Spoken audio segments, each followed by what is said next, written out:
Gamers, we're back. We're back, gamers. Today, we're reviewing Blowout, 1981. I'm your host, Nobody's Son. I'm Nick. Today, we got Travis and Dante here. Thanks for being here. What's up? Beautiful. Nice. What's up? What's up? We're back out in the shed. Back out in the shed. We're missing somebody, but you know. Yeah, his laptop finally shit the bed. Right? I think he had to return some videotapes or something. he had to go back to the last remaining Blockbuster video. Yeah. Wherever. Yeah. I'm just picturing him and his wife and Frank in like a trip, like in a tent side of the road. He's got the bindle on the end of a stick. Wait, so did he get like an actual house or like? It sounds like it, but Is it an apartment or a house? Number two. Dave Ram, yeah, because that's what we said last time. I just wanted to confirm that. Well, Dave Rams would be pretty happy. Yeah, we haven't seen it yet though. More than 25%. The down payment. 15-year fix, 25% of your monthly take home. Yeah, that's the way to difficult. do it. Do you own a home yet, Trev? No, I don't. We live in a little box. Same. I live in a really expensive box. Yeah, no, enough with the pleasantries. Let's get into it. Guys, what do you think of Vince Gilligan's spiritual successor to the X-Files, Pluribus? Is that Blowout? No, I'm just kidding. I thought you guys would have watched it. It's Gilligan. But do you not? This is a show everyone's talking about. Oh, yeah, that new show. Yeah, that new show. What was that again? No, what's the new Pluribus? It's called Pluribus. I did see an ad for that. I watched the first 2 episodes. Oh, it's got what's her name? I thought they were gonna do something with. I thought they were gonna do some other like crime show. It's like sci-fi. I'm like, it's like interesting, but I could see it going. I like reserve judgment yet if I think it's like good or not, because I think it could either like go in an interesting place or just be slop. I have to buy freaking Apple TV now. Got a 100% on Rotten Tomatoes. You're just in a roulette of having to buy streaming services. There's something else I wanted to watch on Apple TV. Did you watch Severance? No, it was Slow Horses was what I wanted to watch. Slow Horses. A spy show. Where This is like the Secretariat or something? Gary Oldman. No, Gary Oldman's in like yet another fat suit. He's like actually an old man now. Oh, I love him in The Darkest Hour. Yeah. He just looks so gangly and rotund. Did you guys ever see him in The Professional? Yeah. Oh, he's absolutely insane in that movie. He's like a real he's real cracked out in that. Dude, I was rewatching the Harry Potter films. I didn't realize he was in Harry Potter. Oh yeah, he's Sirius Black, right? Yeah. But enough with Sirius died. The Harry Potter movies, yeah, it was something rewatching them again. Really brought me back. Anyway, they got the show coming out. Oh, Dante, hit some of the drops. Smart? Oh shit! Yeah, that show looks shit, bro. Ah, jeez, dude. Yeah. All right, enough with the prep. Let's get into the meat of it. Blowout, 1981. There's a lot to talk about here. Blowout. Let's start first with. Have you ever heard about this movie before I mentioned it? Never, ever. What are your initial? We'll do the review at the end, but what are your initial thoughts? Trav? Positive. Very positive. Word what Dante's gonna say. Dante's gonna be like, I prefer I have more modern taste. I prefer Dune 2 and the Dune 3, the upcoming Dune 3 sequel with Robert Pattinson. Yeah, Zendaya wasn't in it, so I can't give it anything above a four. I prefer Avengers 7. I think Tony Stark really came into his own. Would you? No, let me actually hear your take though. Jeez, And dude. if you say this movie's bad, Travis and I might just do the show as a duo because after you trash Grease, I don't know, man. Nah. This is of the films we've previewed so far. This is my favorite. It was dare I say Kino. Don't say it yet, but I will. I was thinking this could get the first Kino from me. Yeah. It could, depending on our discussion though, because I could change my mind. I enjoyed every second of it, just about. Like I don't think there was like anything that gave me pause throughout the movie where I was like, what? Why? There was one scene I felt a little iffy on, but we can get to that towards the end. But yeah, I really like this movie too. I think I might give it a Kino. So I was saying before Paramount intervened that I was asking all my family about what their favorite John Travolta movie was. And my uncle Fred is an old Philly bull. So he said, "Oh, Nick, you got to watch Blowout, 1981. That's a really good film." So I watched it. And I thought it was pretty damn good. I'd have to agree with Uncle Philly Bull. I was considering trying to get him on the show, but it seems like boomers don't want to be on podcasts or know how they work. Yeah. But maybe I'll I've been put chewing on it since. I've been chewing on it since yesterday, and I'm now looking at Wikipedia on like the critical reception part, and I'm reading. Quentin Tarantino has consistently praised it, listing it alongside Rio Bravo and Taxi Driver as one of his favorite films. Wow. Well, he's a foot cretin, so. Oh. But I will. He has Were there made beat scenes in this movie? You know, I don't think so. No. I don't remember one. Yeah. Not that I can recall. I really like the poster too. Yeah, the poster is screaming. This is a movie. So ominous. This is a movie Draws that you in. You're like, what's making him scream like that? What's going on, Looks big like guy? He's screaming. Kind of want to get a Blu-ray and watch it on Blu-ray. All right, I'm reading that it was loosely inspired by the.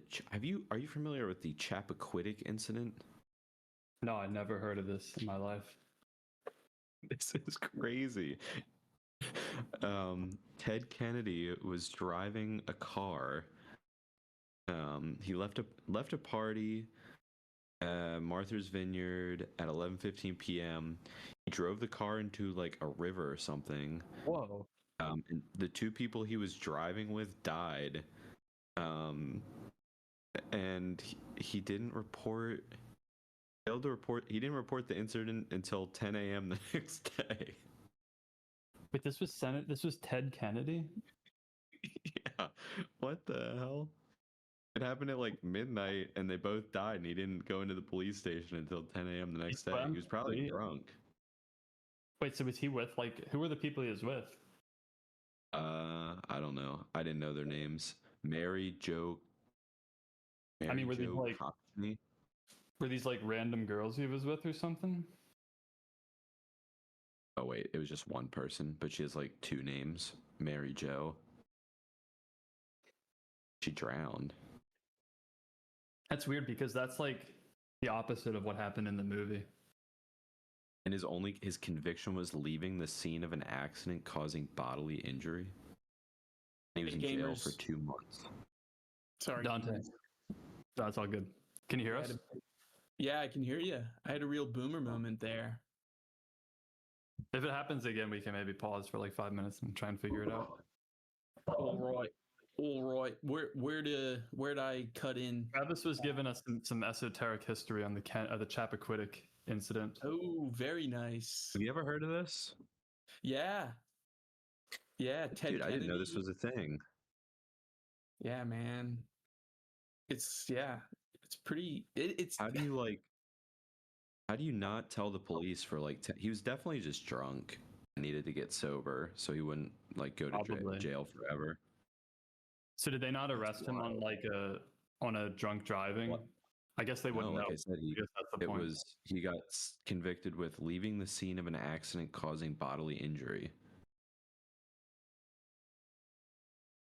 Yeah, it was really strange because he like crashed and then he just got out of his car and walked and swam back to the house. Yeah, and then Really, like I really guess went to bed and that's crazy. Hamptons, man. And then you go on to be like a senator. Who was Ted How does that Kennedy? work?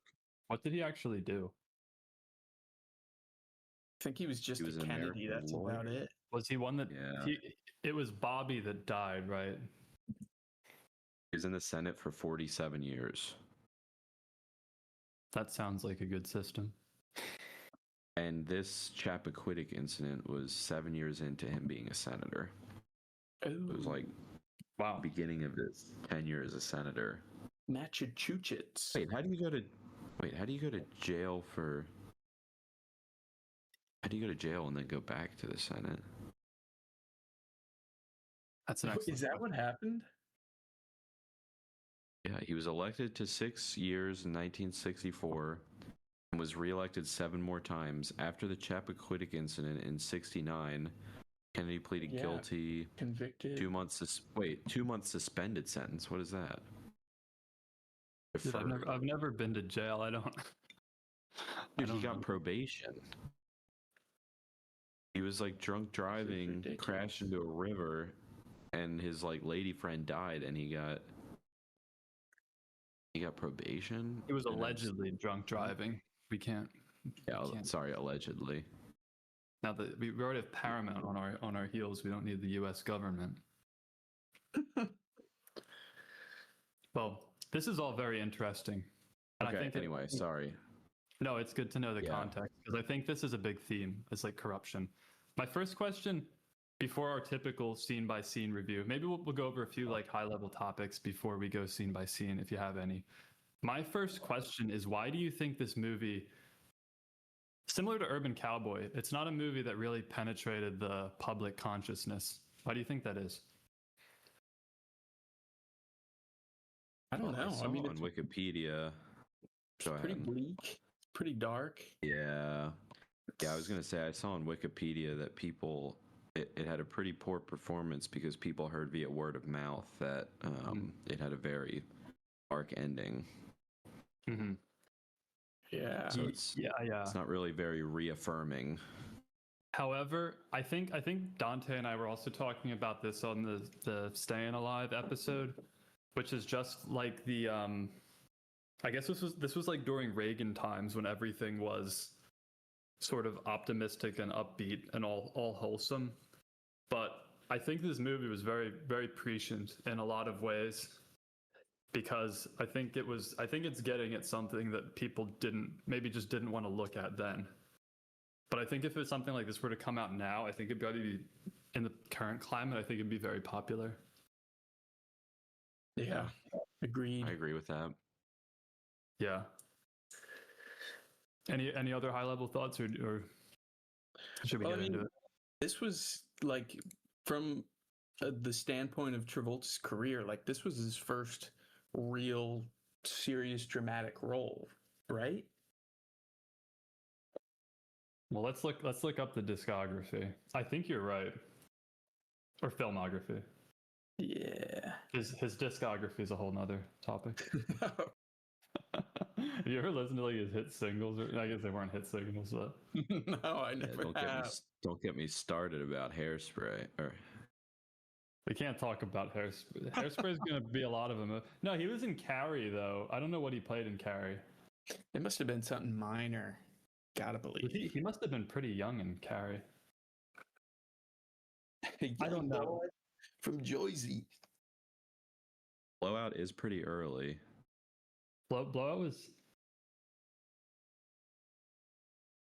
Jamie can't. Oh, Maybe he was serious in them, but I think Blowout was probably his like big first role as a serious lead.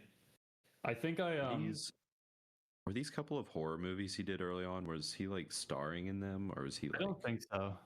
I think he was probably more like a side character. But I saw Saturday one. Night Fever was really the big break. That was the breakout. Yeah, I think Welcome Back, Kotter into Saturday Night Fever was huge.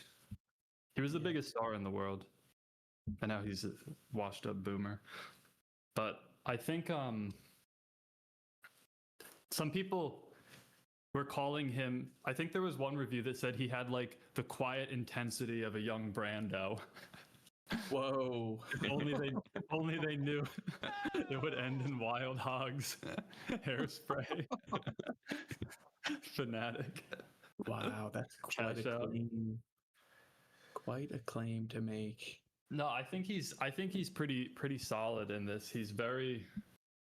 I think he portrays a very autistic person very well. Yeah, no, I was really I was conveys like a pleasantly surprised. desperation. I was thinking, what would you? This almost felt like a noir movie. I was trying to imagine what it would be like with a narration, and I don't know if that would make it better or worse. What do you think? Because in hindsight, I was like, did Blowout have a narration? Because there were a lot of just quiet, dark scenes of him alone, but there's a lot of parts with like no dialogue. Wasn't there like a little bit of narration when they had that kind of flashback to when he's talking about his time on the force? Maybe a little bit. There was a little bit. It was like self-narration, right? It did. A voiceover. It did strike me as a noir film. I will say, you were asking about if there were things we didn't like earlier. I think the one part of the movie that I was a little shaky on was him remembering his time on the force. To me, almost felt like an Always Sunny episode with like Frank Reynolds, and it felt like a little too ridiculous for me. I'm trying to remember what I thought when I watched that. Because it was kind of random. Like he was it literally felt like a Frank Reynolds callback where he's like talking about his time in Vietnam or something, just randomly. I felt like it was a little shoehorned in. Yeah, that's a good point. That's a very good point. Because the whole beginning of the movie, I was like, okay, we have this guy. He's like some run-of-the-mill sound producer. Why does he give a shit about what's going on with the car crash? And then like, oh, perfect, right out of the blue. Oh, I used to be a cop. I think it all makes sense. I actually think it all makes sense. I could see how you'd find it funny, and maybe it's a little funny, but I think it all serves a purpose. Because I mean, I think that it all fit with like the failed redemption arc thing. Like it was all good, but I just think it felt a little. I think they could have maybe written it a different way. But I think it's important though, because maybe they could have written it a different way. I could see it being seen as a little comedic, but you also got to remember, Always Sunny modern comedy didn't exist then, so things that may seem funny now may not have seemed funny then. Yeah, true. Yeah, but I think that scene. Yeah. I think that scene in particular is very important because it shows that we can talk about it when we get to it, but it shows that he's sort of at some level incapable of understanding other people's emotions because he's autistic and exhibits like every sign of autism. Interesting. Mm-hmm. Yeah, his like. I guess we can once he gets introduced and proper, we can talk about him a bit. But are we good to start going scene by scene or anything else? Yeah, let's do it. Oh yeah. Was there anything you didn't like Pep that we can maybe keep in mind? Not particularly. I think it really ticked a lot of boxes for me. It really Newtoned my John, if you know what I'm saying. Newtoned. Yeah, Taylor was Newton in his John with the movers. No, he's just listening to Olivia Newton-John. Yeah. Yeah, so I thought this yeah, we good to get in? Yeah, let's do it. Okay, so I will be the first to say, and I'll just say it. This intro is Kino. If anyone disagrees, I love this intro. If anyone disagrees, No, please exit the call if you did not think this was Kino.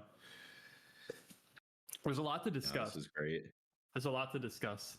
And once I was hooked immediately with this intro, this sort of reminded me, I guess I have a lot of thoughts on it. My first thought is like, it's sort of like you're looking in a dollhouse because you can see both of the rooms, and it's sort of like, I think a lot of the themes of this movie are about women, and I think it's a very creepy sort of like, I guess it's literally objectifying them into dolls, that you get this just view of them like this, like it's just very uncomfortable and weird. What do you think? Yeah, it was really unsettling. This and the point that you make, like, it definitely does project onto the greater movie itself. And one thing that I really liked is that, most of the time, at least in my viewing experience, when there's a movie about the making of another movie, or like has components of that trope where they're like making a movie within a movie, it normally comes off as really cheesy. And I've never liked it, but here I love it. I love it here. I loved it here. I can't really think of, I mean, maybe Tropic Thunder is like the only other movie that sticks out where they did it really well. But here I thought it normally takes you out. I think it normally takes me out of a movie, or feels sort of like self-masturbatory when they talk about like the joy of making movies or whatever. But I felt like it sucked me in here. It did the exact opposite. What did you think, Travis, about this scene? Yeah, I'll say a couple things. I think one, I didn't know anything what to expect about this movie, so at the beginning I didn't even really know that it was kind of going to be, I don't know if fake's the right word, but a movie within a movie. So I think for me it did. There were two things I liked. One, when it was over and then cut to John in the recording studio, or not John, whatever his character's name is. Harry, right? Jack. Yeah, Jack. You can just call him John Travolta. When it cuts to Jack in the recording studio, since this first scene was so dreamlike, it almost made the movie seem like reality to me, because the colors also here are very vibrant and pop here. Yeah.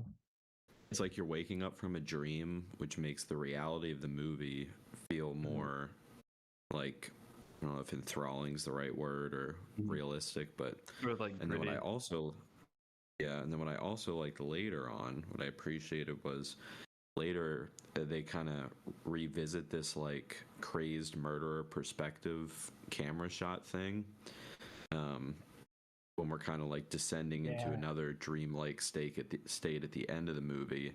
So it's almost like the movie's descending back into the dream, like at the end, with this like same camera style. So I really liked it.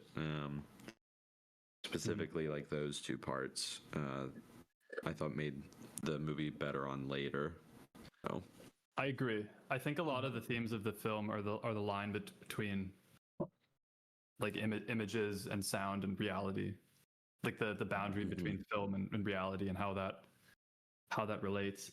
I want to discuss a little bit about what is actually happening here, though, because it's sort of like there's a cop that's leering at the girls, but then there's a psycho that kills the cop. Yeah. What does that? The cop's a perv too. Is that sort of like? Does that maybe get at a theme of the movie of like total cynicism that everyone in this world is like not a friend to women. What do you think about this? There's a lot about this movie I'm still thinking about and ruminating on. I mean, I guess that's the connection between reality and illusion, is that in both worlds, everyone's a pedophile. Well, they're probably in college. I don't know. I think the pedophiles are just like gooners. He's a perv. Yeah, he's a perv. That's a pervert. Yeah, that's the right word. Yeah. I mean, like later on in the movie, the cops aren't doing anything to protect the leading lady or, no, ostensibly the public. So it's kind of like representative of the rest of the movie, where you have like the cops not doing anything to stop John Lithgow from going around and like killing people. Mm-hmm. The cops are trying to, I don't know if they're cops, but there's people in suits trying to suppress the whole thing too. The cops are like complicit in it. They're not trying to figure out what went wrong, and I mean they ultimately don't care about Lithgow or even know. I thought it was interesting too that in a lot of movies you have sort of a rivalry between the antagonist and the protagonist. That's an ongoing thing, but they don't even no one even knows about Lithgow, including Travolta, until the very end. Yeah, which maybe we can talk about when we get to that. Yeah. But this was just one other piece that kind of ties that like women as sexual objects is that like the ploy that they're carrying out to frame the governor, senator, whatever he was it all revolved around a woman as well. Everything. So they're the cause and the effect of everything. There's a lot about women. I think also this intro is also very sexualized. You see like very explicit depictions of sex, and even what Jamie has pulled up. They eventually get into the shower, and it's literally a clear shower. Yeah, just a lot of things that are. But I felt like the shower was particularly dreamlike. It's this hazy blue. Yeah. Mm-hmm. And I think the I do contrast. like how you catch a glimpse of him here in the mirror. Mm-hmm. That was kind of creepy. Mm-hmm. Very creepy. Like the guy's face. Yeah, he's got the members only jacket on and this big goggle glasses. The knife. I also want to say the knife from this whole scene. It's also, but we'll get into a few things. This whole scene and the perspective of it. Have you ever seen the original Halloween? Yes. Yeah, it reminds me of that. What I thought of. Have you seen this, Travis? I have not. No. It begins with Michael Myers. It begins. I think. When did Halloween come out? Because this intro is very similar to it. It was in the 70s. I think it was the late 70s. I think this. Yeah, 78. So I think this is probably a bit of an homage to it, because that movie begins with a similar perspective of somebody outside a house with a knife, and then he goes into the house and goes upstairs and kills a girl, and then it gets revealed that it was Michael Myers as a child holding the knife. Mm-hmm. So maybe this speaks to them being sort of hacks and just ripping off stuff. I don't know. But I think it's very similar. I don't know. I think as like an opening, it did kind of set the tone that like, okay, it's a slasher flick, but there's something eerie lingering underneath the layer of like the cheesy slasher flick that's going on, which I think is also kind of like a bit of a microcosm for like the character that Travolta plays, because he's clearly something vibrating. No, just continue. I thought someone's phone was going off or something. But Travolta's like clearly a very serious character. I mean, he's a serious person, but he's doing something that is totally not serious, like doing sound editing on nudie slasher. I mean, his boss even tells him, he's like, "You're so smart, you should be doing something else." Yeah. Yeah. So Travolta's Yeah, there's something very eerie about the opening. And there's a lot of foreshadowing in it. And it also, I think we see after the girl gets stabbed, we see it cuts to Travolta and he's laughing at the scream. And I think this is probably one of the bigger symbols in the movie. I think sound in general is the main symbol, but there's this idea of like the commercial or like the commodification of suffering, and he's cynical. He's cynical, yeah. I mean, ever since his like failed, wire operation got that guy killed, he's cynical. You see him back the same way at the end of the movie. Well, we can discuss if he's grown at all at the end of the movie, or if he's in hell forever. I'd maybe lean towards the second one, but I think there's arguments to be made on both sides. But yeah, so this also sort of reminded me a little bit of the red room from Twin Peaks because of the curtains. Yeah. Yes. Yeah. Well, and like one thing I noticed throughout the movie is like anytime anything evil is happening, the room or environment's always lit up red. There's that one scene, I think during Lithgow's murder, that one murder under the bridge, there's a lot of red. Oh yeah. Yep. And then the cameraman, his window has that red sign out of it, and his room's always like lit up red.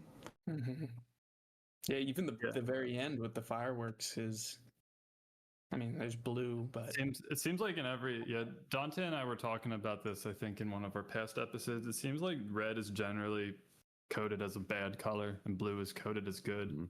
Oh, yeah. Blue is also death, so it's complicated because blue sort of represents something cold and lifeless. But yeah, the contrast of blue and red here is really great. So yeah, we get to he's just a goober here. He's joking around.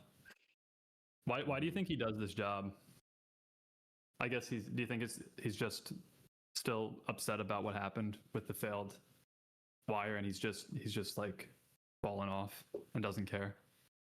Yeah, I think he's there's a lot of self what's the word? He's kind of punishing himself because like self-loathing. Yeah.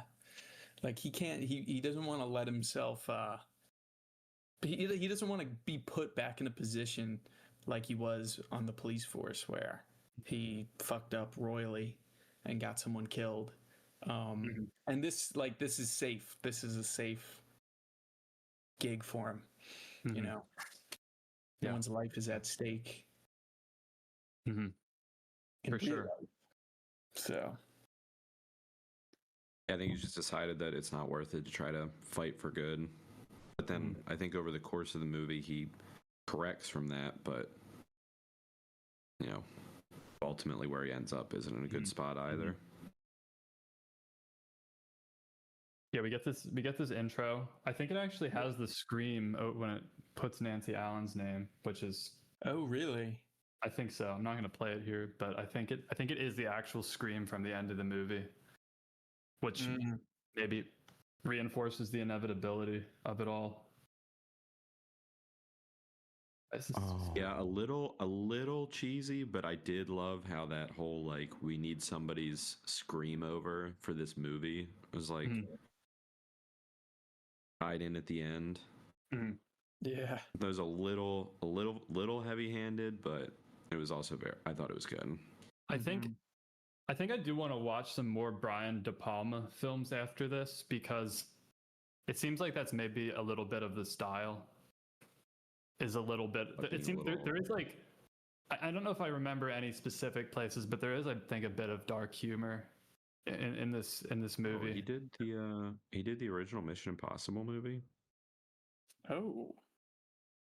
I do remember Mission Impossible kind of having the same feel where like all the like things moving the plot forward felt like very heavy-handed might be the word.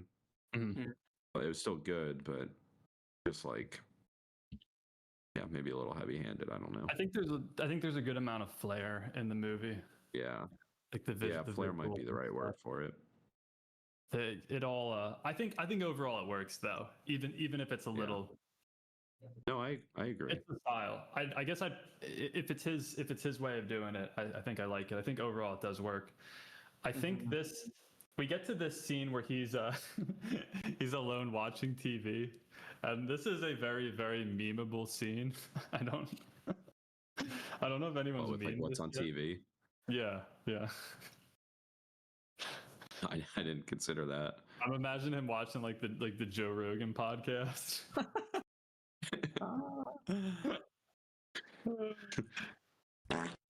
I think it I think it points. What do you think about his little setup here? I find it very cozy, just all the equipment, and I think it points to him being just a sort of loner who just is interested in tech and watches his little podcast after his job at the theater.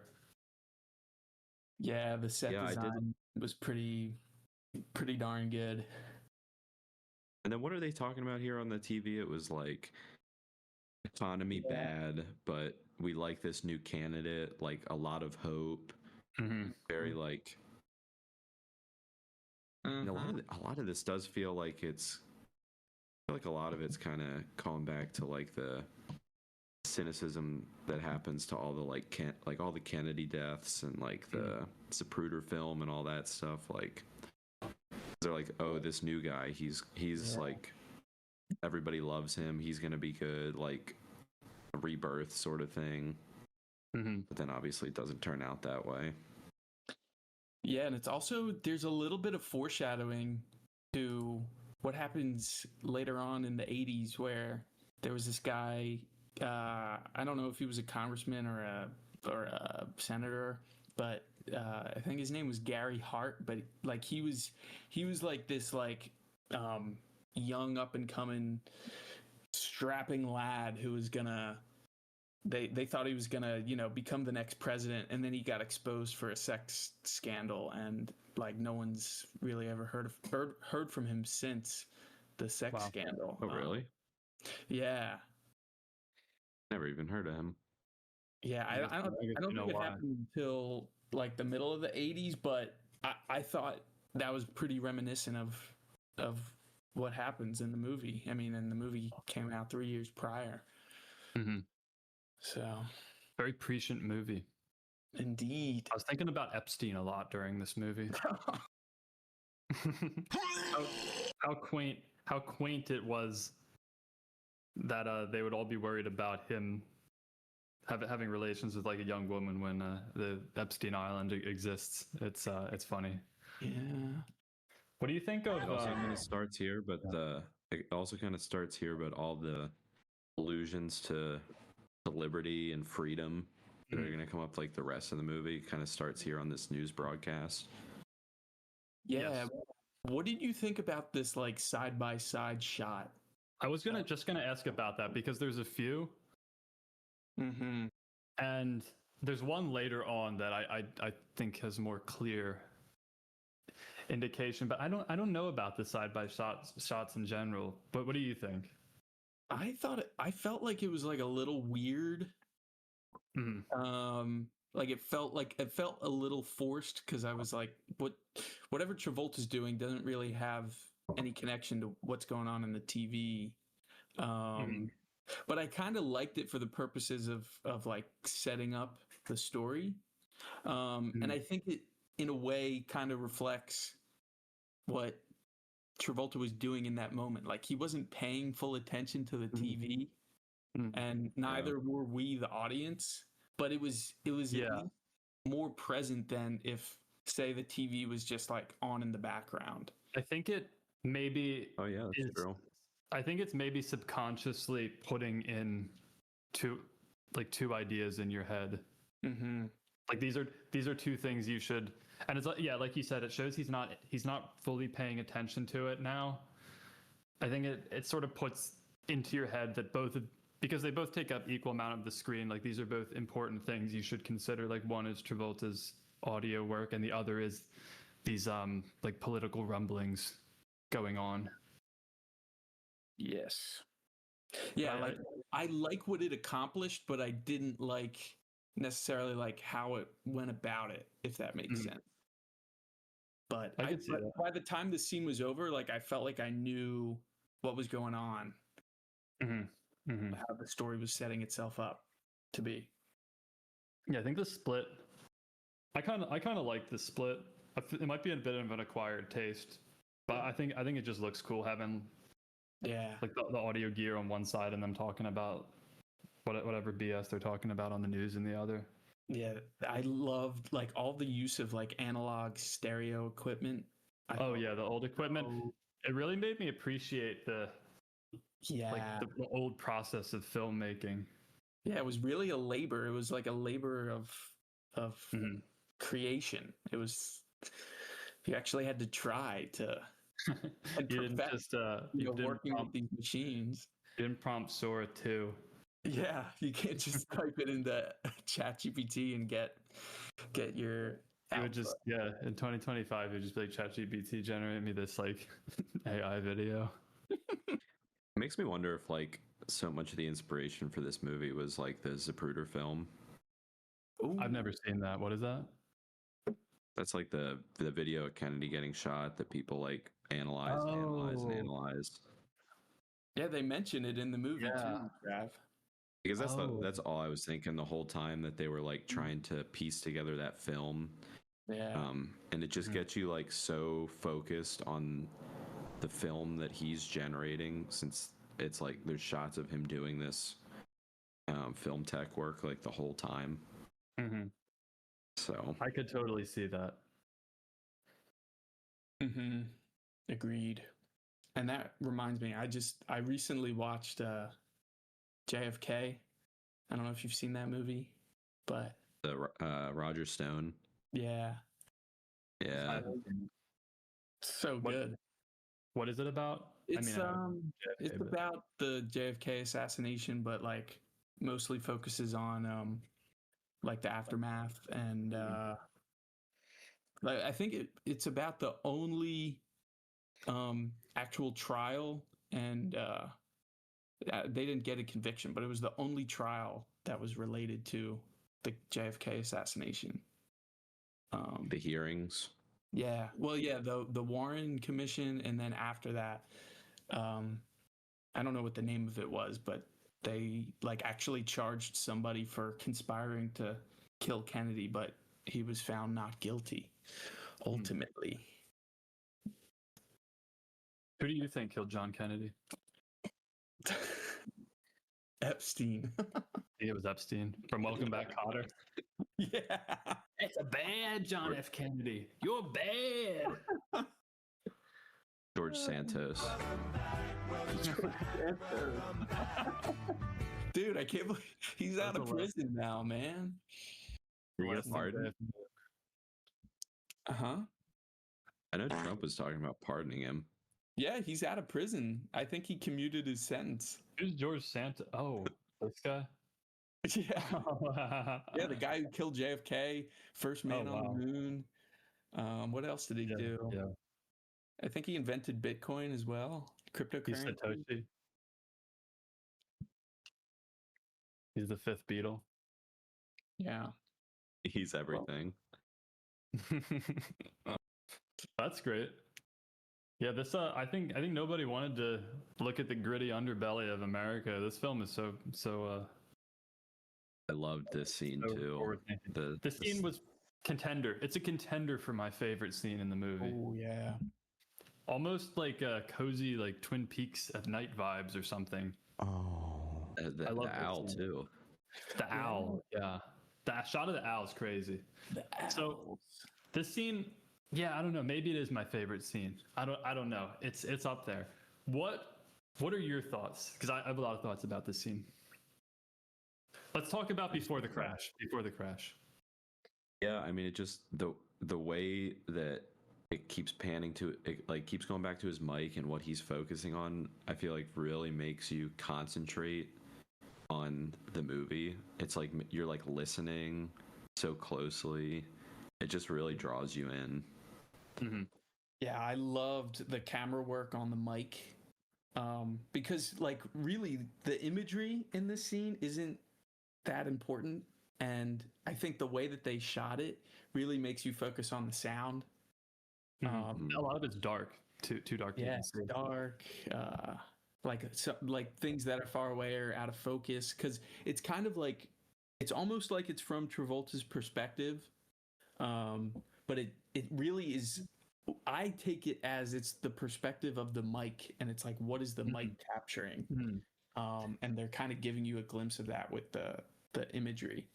It's really beautiful because it's like there's a lot of I feel like there's so much in this movie about like sound and images, because it's like the thing you don't get a clear image of like an animal until he hears the sound.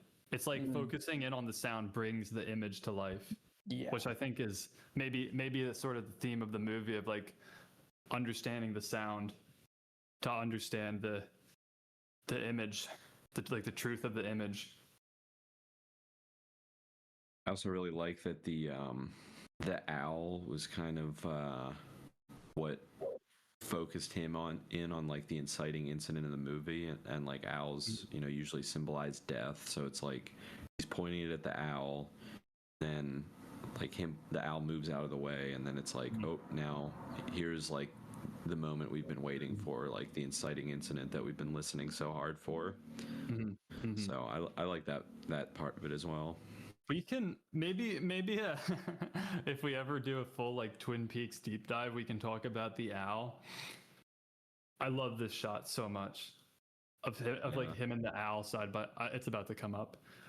Of him and the owl side by side. It's so good. It's so good. It's so Kino. I was like, why did no one recommend? As soon as that owl came up, I was like, all right, it's about to whatever we're listening for is going to happen. We can maybe, right now. Yeah. Why does the owl represent death? Like, what is evil about owls? It's always been I remember there was like a story from like an ancient story from like the Indian subcontinent, like thousands of years ago, of like an owl symbolizing death. So it's like it's like an ancient sort of symbol for death. Yeah, the owl as death is frankly a newer understanding for me, because for the longest time owls only ever symbolized like wisdom or you're thinking of Winnie the Pooh. But yeah, I'm thinking of that. I'm thinking of the Tootsie Pop commercial. Owls I never really comprehended as like these. I'm seeing in ancient Egypt they viewed it as associated with the goddess of death. I think Native Americans also held it to be death. It seems like what I'm seeing here is that because they can see like clearly in the dark, and they're sort of like night predators that can see in the dark, so they thought they could like connect with the realm of the dead maybe. Who's to say they're wrong? They are kind of creepy, and they do have like pointy ears. True, and the way that they can turn their heads, I don't know how. There's sort of something very, very they're very antithetical to humanity. Like they can turn their heads in ways that we can't. Maybe that's why they're associated with wisdom, because they can see more. Like they can turn their heads, they can see things farther away. They actually unnatural. Yeah, there's like something unnatural. They don't even don't they like throw up their food? They don't even digest it in the same way we do. Like a brindlefly, whatever. Yeah. Well, they literally vomit up pellets of their food to digest it, right? That's crazy. And they do just look devilish. Yeah, especially with the ears, Yeah. Oh, there's the head turn. I mean, he's also like so beautiful. He's like a beautiful, majestic creature. Yes. This scene is Kino. Yeah. So the owl flies off, and then he sees the death. I think this also points to Travolta's character. he's someone that can see the details of things, but he, like I said earlier, I'll maybe pull up a sheet of autism symptoms, because he can get into like technicals and details. He's very good with tech and picking up on little things, but he's someone that just fails to understand like the big picture and human emotion. I think this scene is like showing that, because he's like, he can only see like, he can't see the full picture. He can only see little bits of it. It's sort of like a magic wand or something, or I don't know what symbol that thing is. I don't know if you can compare it to anything else, the little thing he waves around. Yeah, it's a good point. We get to the car crash. He just jumps right in. So much hero energy. Yeah. He has a very strong sense of morals.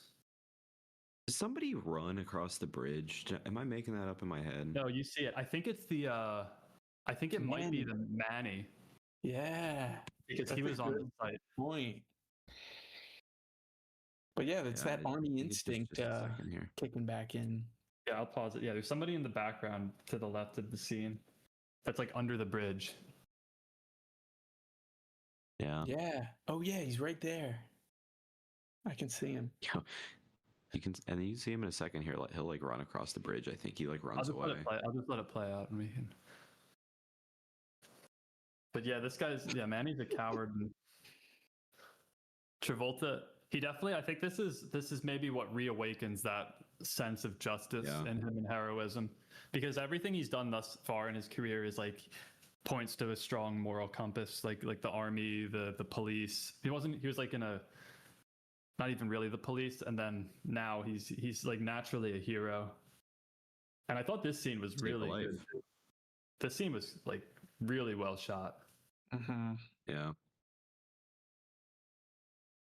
One thing that bothered me a little bit was, did he even acknowledge like the senator, whatever he was? I think he floats up like dead right here.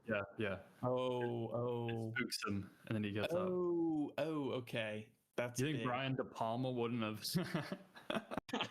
You think the maestro wouldn't have considered that? I don't know what to tell you guys. All right. Yeah.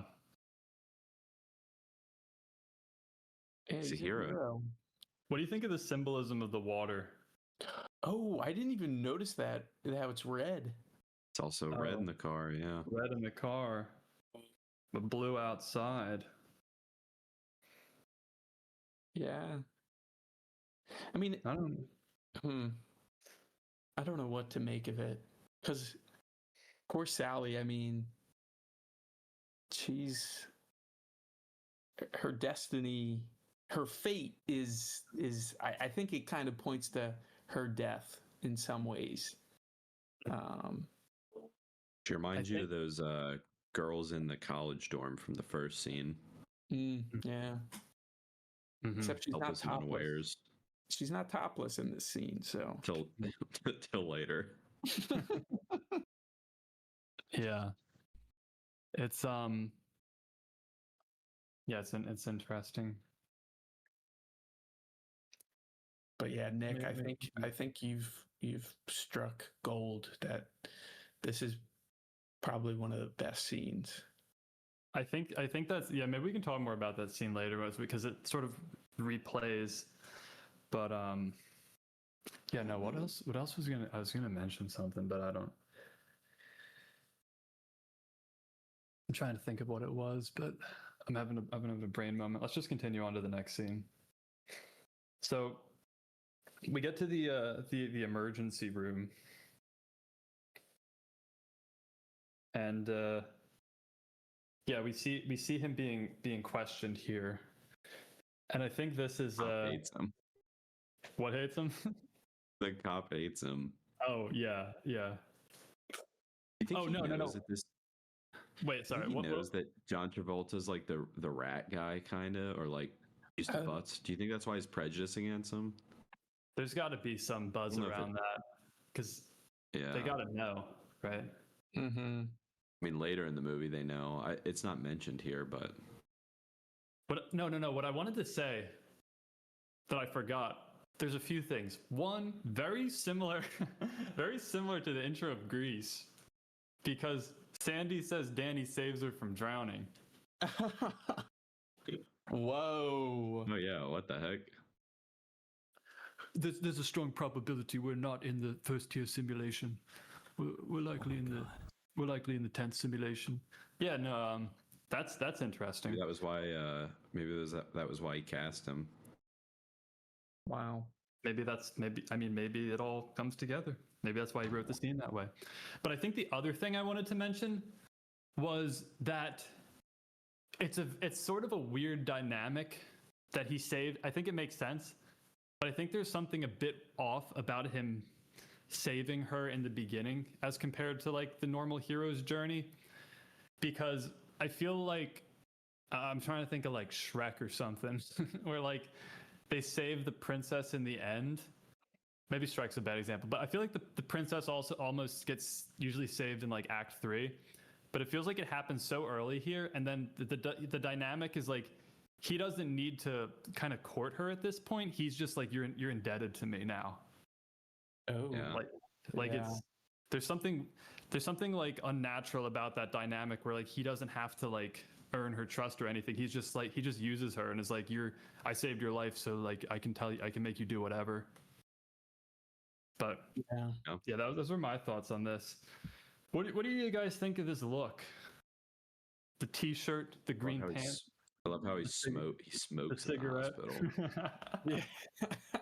He always has a cigarette in his mouth the whole movie, which is hero with a bad boy streak. Yeah, the slick back hair. I mean, he does look like Danny Zuko. He's still, he is very greaser looking here. Yeah. I just pieced that together, that he's smoking around all of this film throughout the whole movie, which is incredibly dangerous because film is highly flammable. I don't know what that says. I don't know if it says anything, but he's just smoking as he's walking around. Classic 80s stuff. Oh wait, is he wearing? What is he wearing on his feet here? His posture is also really bad throughout most of the movie. Like he's in like hospital garb. Maybe Quentin Tarantino likes it because of this footwear. He's sort of in. I don't know if he's in shoes or if he's in those little like hospital footies. Yeah, he's got socks. I think so. He's just ripping a cig. I mean, no one could compete with Vinnie Barbarino. He goes. Yeah, he goes to talk to what is this girl's name? Sally. Yeah. It doesn't matter. Oh, girl. How do you girl? Girl. I actually wasn't sure of her name until I looked it up right before this episode. Why does she have a rabbit's foot? Wait, where? What? Oh, around her neck. Oh. She wears it the whole movie, and she's like wearing a hospital gown, and it's on top of her hospital gown. More foot symbolism. Wearing it the whole movie. Oh. Guys, you got to check out Blowout. I don't know, what is a rabbit? Is like a lucky? Is that a good luck charm? Yeah, but it's ironic because I wouldn't call her particularly lucky. Well, she's lucky that she lived the first time, but she's on borrowed time after that. Well, yeah. Does a rabbit's foot only have like a limited amount of luck to it, or am I like she used it up? Jamie, look up rabbit, because she really that is. She avoids death at least 3 times throughout the movie. Somehow. And I wonder if that's a good point. Yeah, because there's the car crash. Yeah, she does narrowly escape death quite a bit. Yeah. I don't know. Yeah, it is like a good luck charm, though. I don't know if it's maybe it's just it might also convey that she's generally unlucky and taken advantage of. So she's like trying to ward against that. Yeah, she's like. Yeah, I mean, she's like wearing it the whole very movie. dangerous. Yeah, I mean, her job. Yeah. Considering, wait, were you talking about her job Is that what you were saying? I was just gonna say her job is very risky, so it makes sense that she would wear a good luck charm. Bingo. Bing. Yeah. There's JFK. There's a lot of these scenes like this too. I hope Jamie has pulled up in a second where it'll be like sort of like split screen, but it's not truly split screen, but you have like one thing on the left and one thing on the right. We see this here with them talking. I don't know if you have any thoughts on this. To me, it seems like it's sort of indicating that he's listening to them. I don't know. Yeah, I don't know. I think it's like it's an interesting way to kind of get Travolta's take on everything that's going on while at the same time like setting up what's going to happen next. Mm-hmm. So what did you think about this conversation he has with these guys that are trying to gaslight him into saying that nothing happened? Moral dilemma. Mm-hmm. Yeah, I mean, his knee jerk is that the truth matters, which he waits for the rest of the movie, but I think he's kind of taken in by these buffoons here.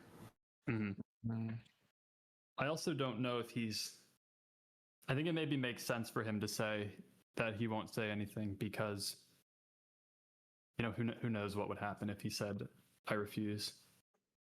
Yeah. He might get suicided or something. Yep.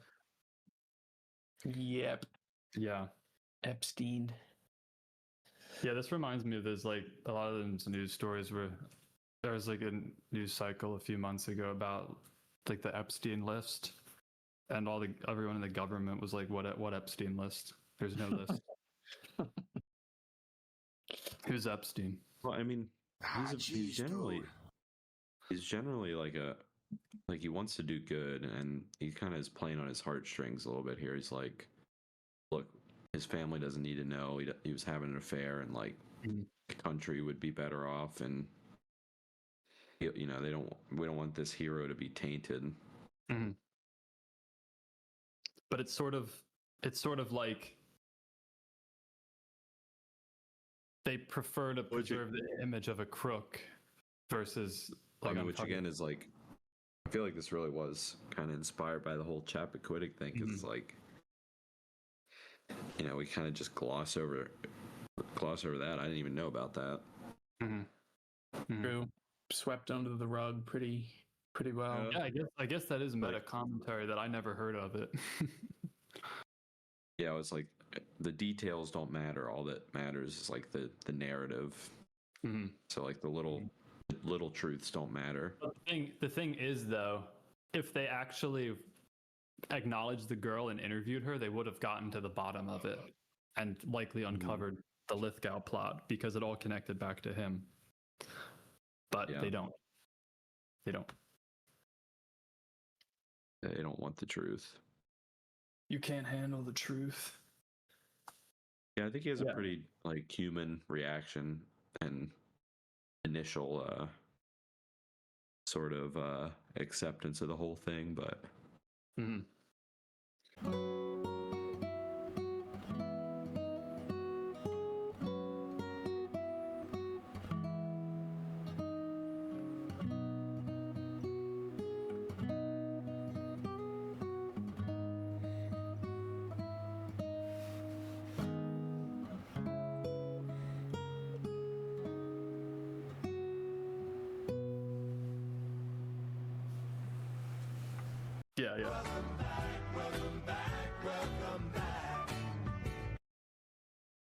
You know what really grinds my gears?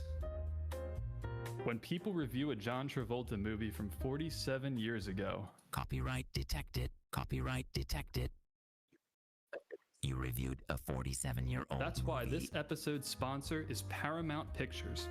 Paramount Pictures is the #1 entertainment company in the whole world, with hits such as Smurfs, starring Rihanna as Smurfette, Star Trek Picard, If, well, I think I'd prefer If Not, Terminator Salvation, more like Terminator Salivation, because I'm licking my lips at how good these films are, and Better Man. more like better movie. How can you not love this classic, family-friendly company? And get this, to ensure they don't lose even a fraction of a dollar, they employ aggressive copyright detection to ensure no one dares to review a 47-year-old movie in Minecraft without audio. How dare you? How dare you? Sign up for Paramount Plus for only $120 a year. Use promo code Rise of the Pink Ladies.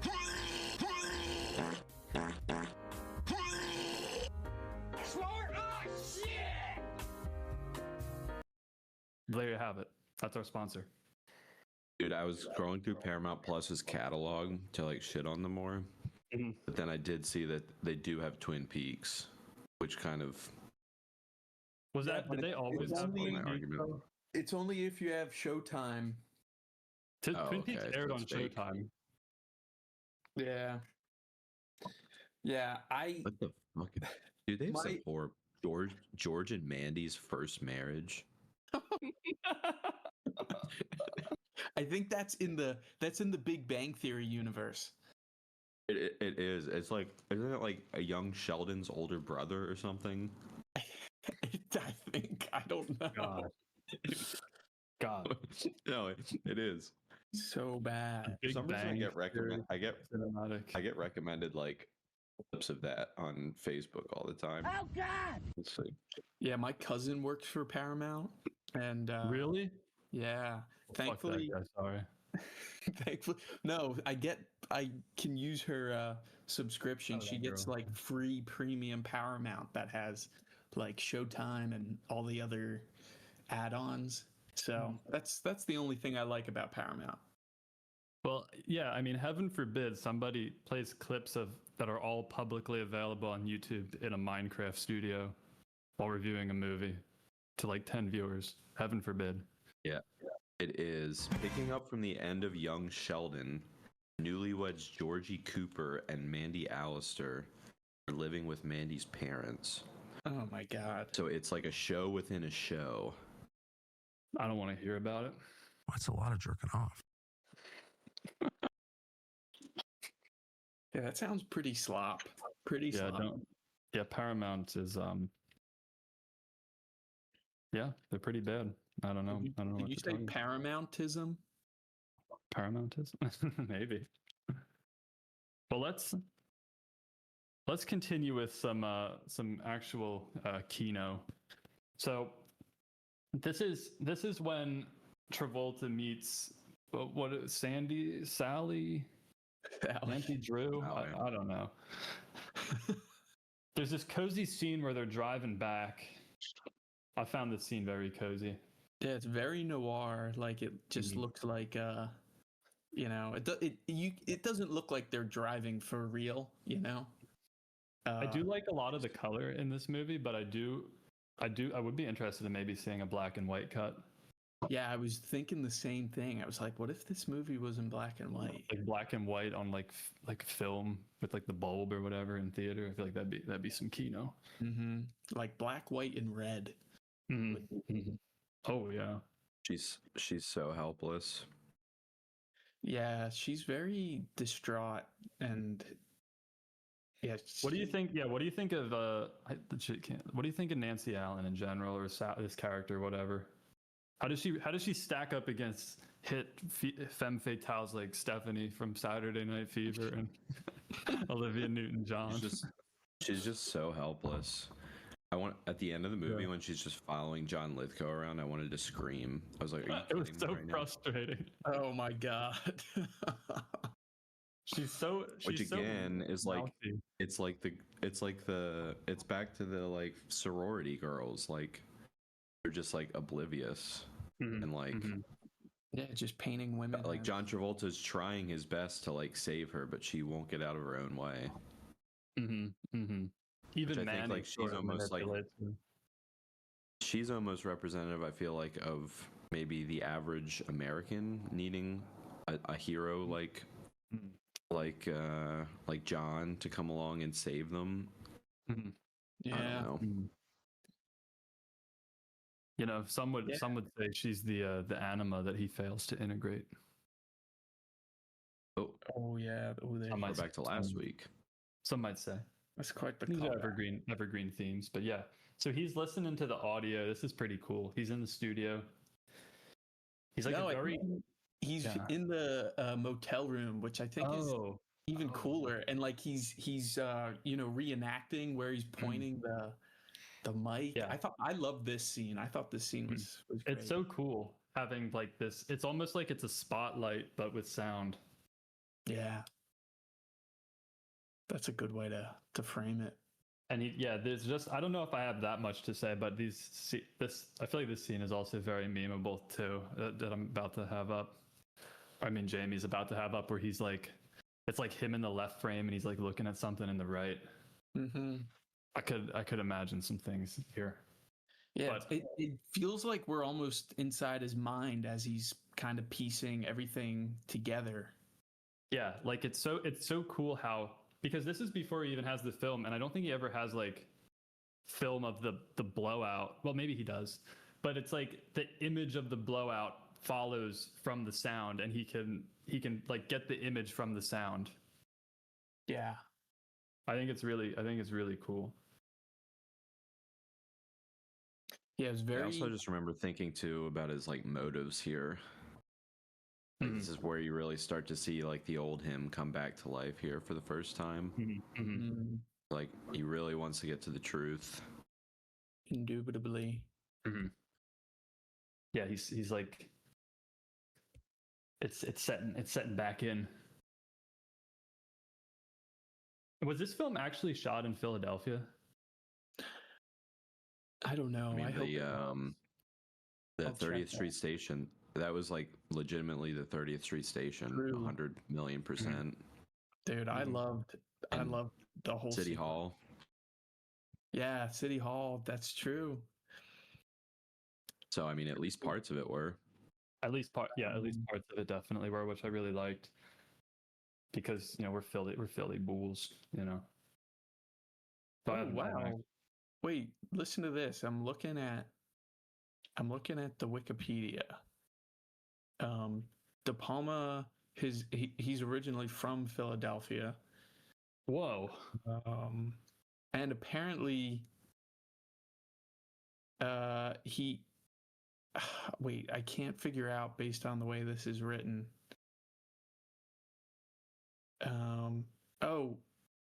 Brian De Palma was married to Nancy Allen at the time of the movie. That explains a lot. Yeah.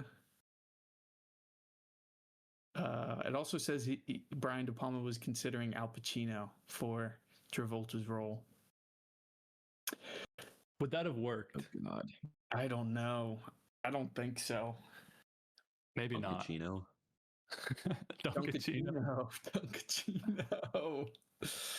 I could imagine him just having a hysterical freak out on John Lithgow at the end, like screaming. But then again, if you had told me last week that I would unironically love and take seriously a like film noir with John Travolta, I would have told you you're crazy. Yeah, I agree. You got to keep an open mind. But I think Al Pacino was pretty good when he was like serious as Michael in The Godfather. So maybe he could pull it off. True. That's a good point. Though, he kind of became insane, but it's whatever. So I think I want to get into, we see this scene where Lithgow changes the tire. And I think this goes back to the idea that like, that the contrast of image and sound, like, it seems like John Travolta gets at the truth of reality using sound, whereas Lithgow is sort of he's like a manipulator of the image, like he changes the tire, he does this elaborate like series of killings with like this bizarre visual of like the bell on the stomachs. Like it made me think of like the Plato's like the cave, how everything is like shadows of the real thing and like deceptions. It seems like they're very antithetical in this respect. What do you think? Yeah, it's altering. It's also the truth. Good.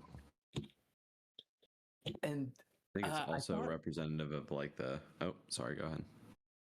No, we gotta have like a merge conflict thing. I was gonna mention this last episode. We might need like a raise hands system or something. How about this? Let's just do it alphabetically. So Dante, you take precedence whenever there's a conflict. Okay. I was gonna touch upon John Lithgow. His casting in the role, I thought was really like out of character for him. Have you ever seen? I was gonna talk about Lithgow. Have you ever seen him in Dexter? No, I never have. He's very similar in Dexter. He can play a crazy person pretty well. That's good to know because my whole perception of him was like from Third Rock from the Sun and most recently Daddy's Home 2. He has incredible. He has a lot of range. He can play like a goofy guy or like a very scary guy. So I was pleasantly surprised to see him like playing this like very cleaner type character. Sparkwad? Yeah, I think I knew that too. Oh, in Shrek? Yeah. No way. Yeah. This guy's very underrated actor. That's incredible. Travis, do you remember the scene in Dexter where he's like, "Hello, Dexter Morgan"? No, I've seen like clips of him. Oh, I'd recommend. I could go. I would recommend just watching season 4 of Dexter. The season 4. Just watch season 4. He actually won a Grammy, not a Grammy. What the television award for him in Dexter season 4? It's amazing. There's a scene where he meets Dexter and he's like, "Hello, Dexter Morgan," and I was imagining a scene in this movie where he's like, "Hello, Vinnie Barbarino." But no, he's pretty he's pretty good. He's pretty good in this movie. I think this also is like a statement on how easy it would be for the like truth finders of society to like uncover all of these plots that kind of distort our reality and like, as I think the movie's trying to say, like attack our liberty. Like it's like literally all they would have to do is go like look at the tire, or even after he changed it, like all they would have to do is be like, why is this tire not the same as the other ones? Like it doesn't match. Like I don't know. I think you're right. I think it's sort of like they're just maybe it's because this guy's a clown. Like this guy's like a rogue clown. Like he's like covering his tracks. Like it's so sloppy. Like he's literally on film. Like you can see the gun go off. Like, well, it's like nothing ever comes of it. Well, it's sort of like I want to go back to the Epstein thing because it's like there's literally like I don't know, like logs of like Bill Clinton like at Epstein Island or something like that allegedly, but like nothing ever happens. Like there's just rampant corruption. And I guess there's nothing new under the sun. It's probably just same background. Yeah, one thing that I think wasn't very present was like the fallout after the death of that, presidential hopeful. I don't know. It kind of struck me that like once he died, it was kind of like people forgot about him. Almost. Yeah, like they're still having this happy parade. Yeah, exactly. Maybe we can talk about the bell in the end, but I think that there's a lot of like like Travis was saying, symbolism about like around like liberty and stuff. I also want to call out. Okay. Oh yeah. Oh, go ahead. I was just gonna say I like that Travolta drives a Jeep. He's a man after my own heart. But continue. He doesn't have any rubber ducks up there though. Yeah, I don't know what the fuck he's doing. I don't know if you guys noticed this, but is jumping ahead a little bit, but at John Travolta's house, there's like murals of Benjamin Franklin like on his house. Oh. Yeah. Like the Liberty imagery is kind of like the whole, like it's throughout the whole movie. Yeah, that's interesting. We'll get to that when maybe he's like a 1776 will commence again guy. I also want to say, since we have Manny on the screen, I was trying to think. I was like, this guy looks so familiar. Where did I know this archetype from? And I don't know if you've ever seen Futurama, but the character Sal in Futurama is like exactly like Manny. Very good. Very Jamie good. has it up. Jamie has it up. Hit the let's go to Atlantic City, Josh. Over to Atlantic City, maybe, huh? Yeah. Hey, don't be such a dope, huh? I liked I thought his character was great. Yeah, he's very sleazy. Very, like, I think I wrote in my notes, he just has this layer of sleaze that encompasses everything about him. Mm-hmm. Mm-hmm. Just the way he looks, the way he talks, where he lives, what he does for a living. Yeah. It's just all covered in a layer of sleaze. Yeah, he's very gross. So we get So I think this is when he starts piecing together the film. And I found this part. I don't know if I have that much to say about it, but it's so cool how he makes like the flip book and how the whole film comes to life. Yeah. I love this little scene. I thought it was cool how he was working the camera. Like, he knew how to do all of this at a time too, which I think just speaks to his character, that he's just so committed to his craft. Doesn't necessarily mean whatever he's working on is what he cares about the most, but whatever he's what he's working, what he's doing, he's good at it. He's very good at it. Loved where he had the pictures stacked on top of each other and he was like flipping through them to try to bring clarity to it. I thought that was so cool. Yeah. And I think this might be a good time to talk about it, but I think this is the for a lot of reasons, I think this is the most relatable character of John Travolta we've seen, for me at least, because when you're editing a podcast and trying to line up video with audio and like listening to things in one earbud, and I really related to John Travolta in a lot of these scenes trying to edit the past few episodes. So you are John Travolta in Blowout. I am John Travolta in Blowout. Fighting for truth and liberty. Sort of. I mean, I don't know. I'm like very technical too, you know. I don't know. I think I don't know. I find him very the Scream thing again. Yeah. Would you anything on this? No, it's just the payout at the end is pretty good. Yeah. First, you think it's just comic relief the whole movie, but that's the dark humor of it, though. I think, like, that's a great point, Trav, because the film, the fake slasher film, really just acts as, it really is the comedic relief throughout the whole movie. Yeah, well, because it turns into the slasher film at the end. I think there's a lot of like, with the villain perspective and all that. I think there's a lot of maybe we can talk about it now, but like, do you think, what do you think about this? Like, do you think the symbol of like the gunshot and then the blowout represents like something else? I was kind of thinking about how like this film like sets up a lot of things as inevitable. Like, I don't know, like the gunshot is like something set in motion, and then like the blowout is like the payoff. That you just reminded me of in that first scene, that first side-by-side scene where it's the news against him working the machines. I'm fairly certain he's like playing a soundbite of a gunshot as the picture of the governor comes up on the screen. Oh, and maybe. And like to clarify it even further, like you see him roll the tape back up, and like there's a label on the outside that says gunshot. Which maybe I can maybe put it in post if we remember. I just remembered, but yeah, to your point about the gunshot, I digress. It is a mean. John Travolta also will later get a blowout when he plays Edna Turnblad in the movie Hairspray. Oh God! God. Hairspray is going to be a wild episode.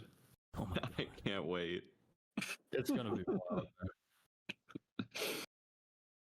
There's gonna be a lot of emotions running. This scene to me where they're like at the train station felt very, I don't know, very sort of tragic to me.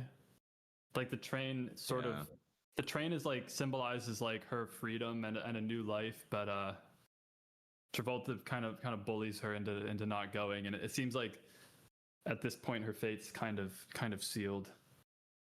Yeah. What do you think he wants from her at this point?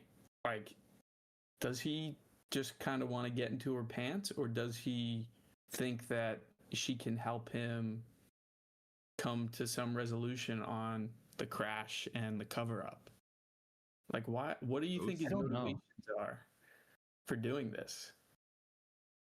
I think maybe a bit of both. Like, I think he wants her around because she's like this key witness, but I think he does kiss her in the end. He has like some romantic interest, but I don't think it's like in a sleazy way, but it's also like not in a healthy way because he manipulates her.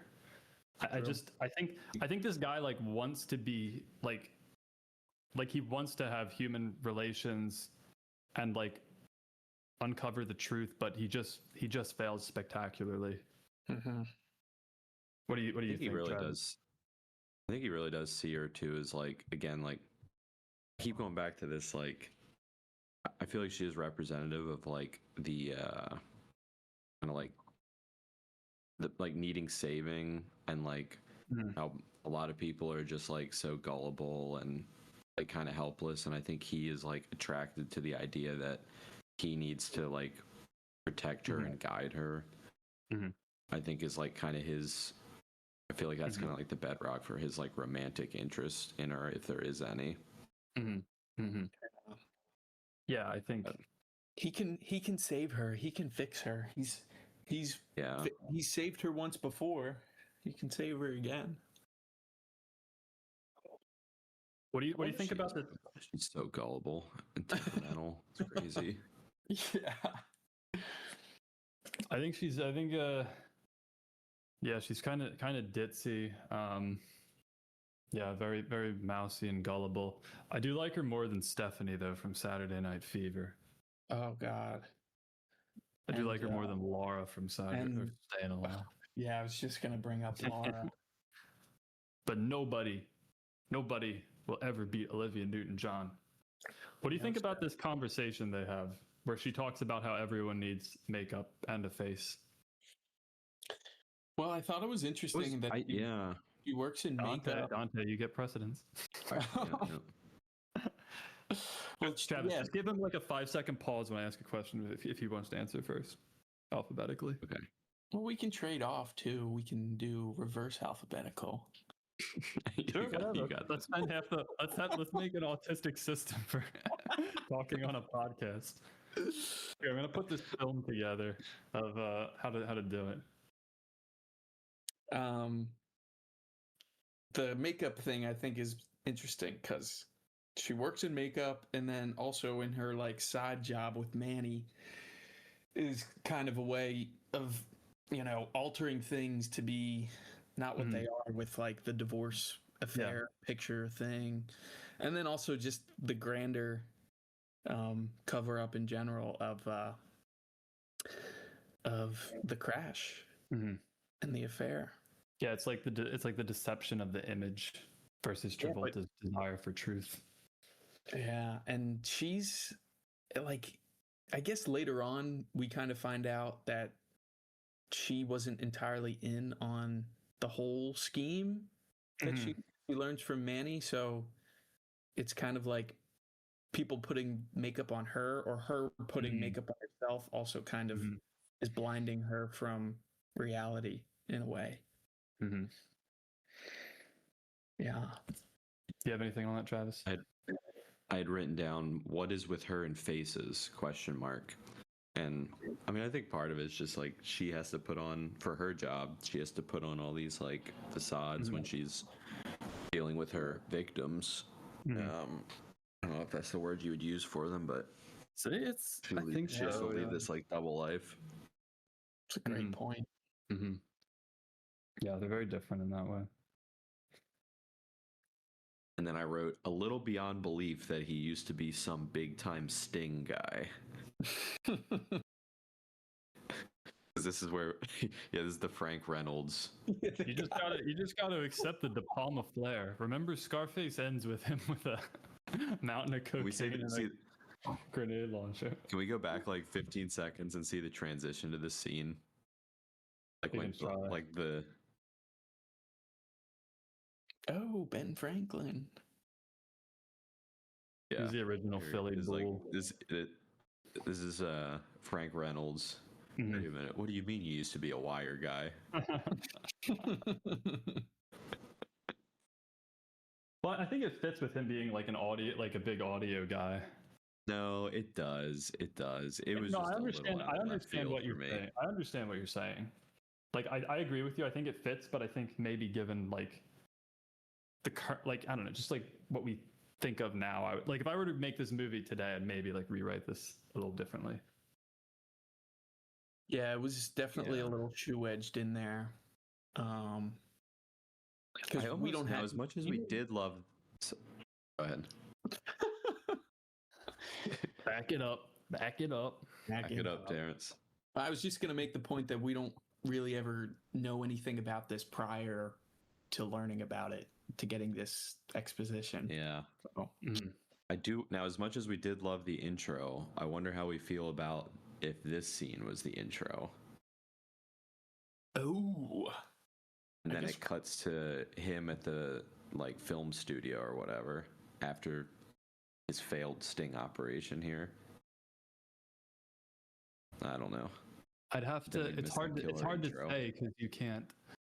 I think I prefer it the way it is, but yeah, I don't know. I kind of like it here because it sort of it adds like intrigue with his character and like mystery because you don't really know what he's about until now. I kind of like that it's here. Yeah, but I know what you mean. What do you think? So he gets this guy killed. Like I said before, I think this points to him not being able to understand emotions because he has this elaborate tech setup, and it's like perfect, but he doesn't think about like sweating or like real human, which happens later with Nancy. Whatever, he just can't like empathize with people and put himself in the mind of others. What do you think? Mm-hmm. Yeah, no, I think that's a great representation of that exact theme. Mm-hmm. Mm-hmm. It is kind of funny. The guy just starts freaking out. Like, yeah. Also, like, what? So what? He was a dirty cop that he wired to get the mob guy. No, like John, like. The guy who just died, he was dirty. I think he was like I think there were like some police that were dirty with like the mob or politics or whatever, and then they had like a mole. What do you Yeah. Nick. I mean Jamie. Mm-hmm. Can you look up when Frank Rizzo was mayor of Philadelphia? Oh yeah, sure. That'd be real interesting. 72 to 1980. Oh, okay. Well, yeah, I mean, I guess this kind of fits, with that, because he was a real corrupt character. He was a corrupt guy. Well, this movie would have been filmed, I guess, in like 80, so it's definitely in the era. I don't know too much about him, but I'll maybe take your word if you. A lot of historical events kind of inspiring this, huh? Mm-hmm. Yeah.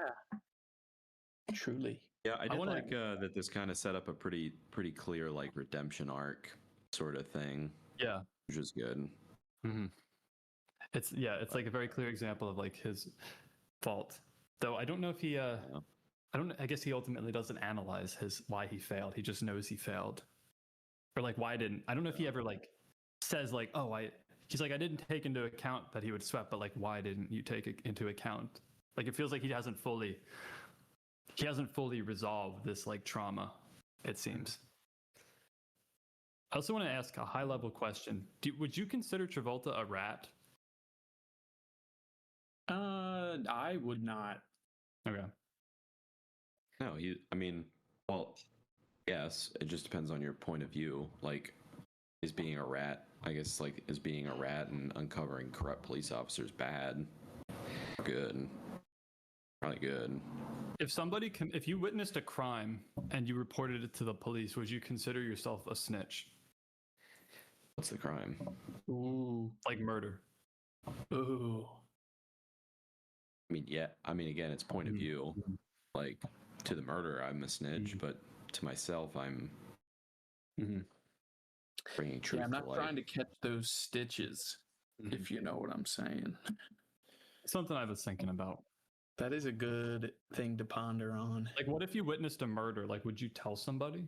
Because, like, everyone would know you as, like, the person that told on a murderer. I don't know. I think that's a good You're a weenie. That's a good thing. A weenie. Or the tattletale strangler. Yeah. So the Liberty Bell sex crime killer. You ratted on the sex crime killer. Well, so we see Lithgow here. This is so cool. He's like, I love this whole sequence with his first murder. Yeah. And I think this was probably one of my favorite shots. So I think, is this the Reading Terminal? Yeah, I think so. I think it's really cool that they're in the Reading Terminal because I've been there.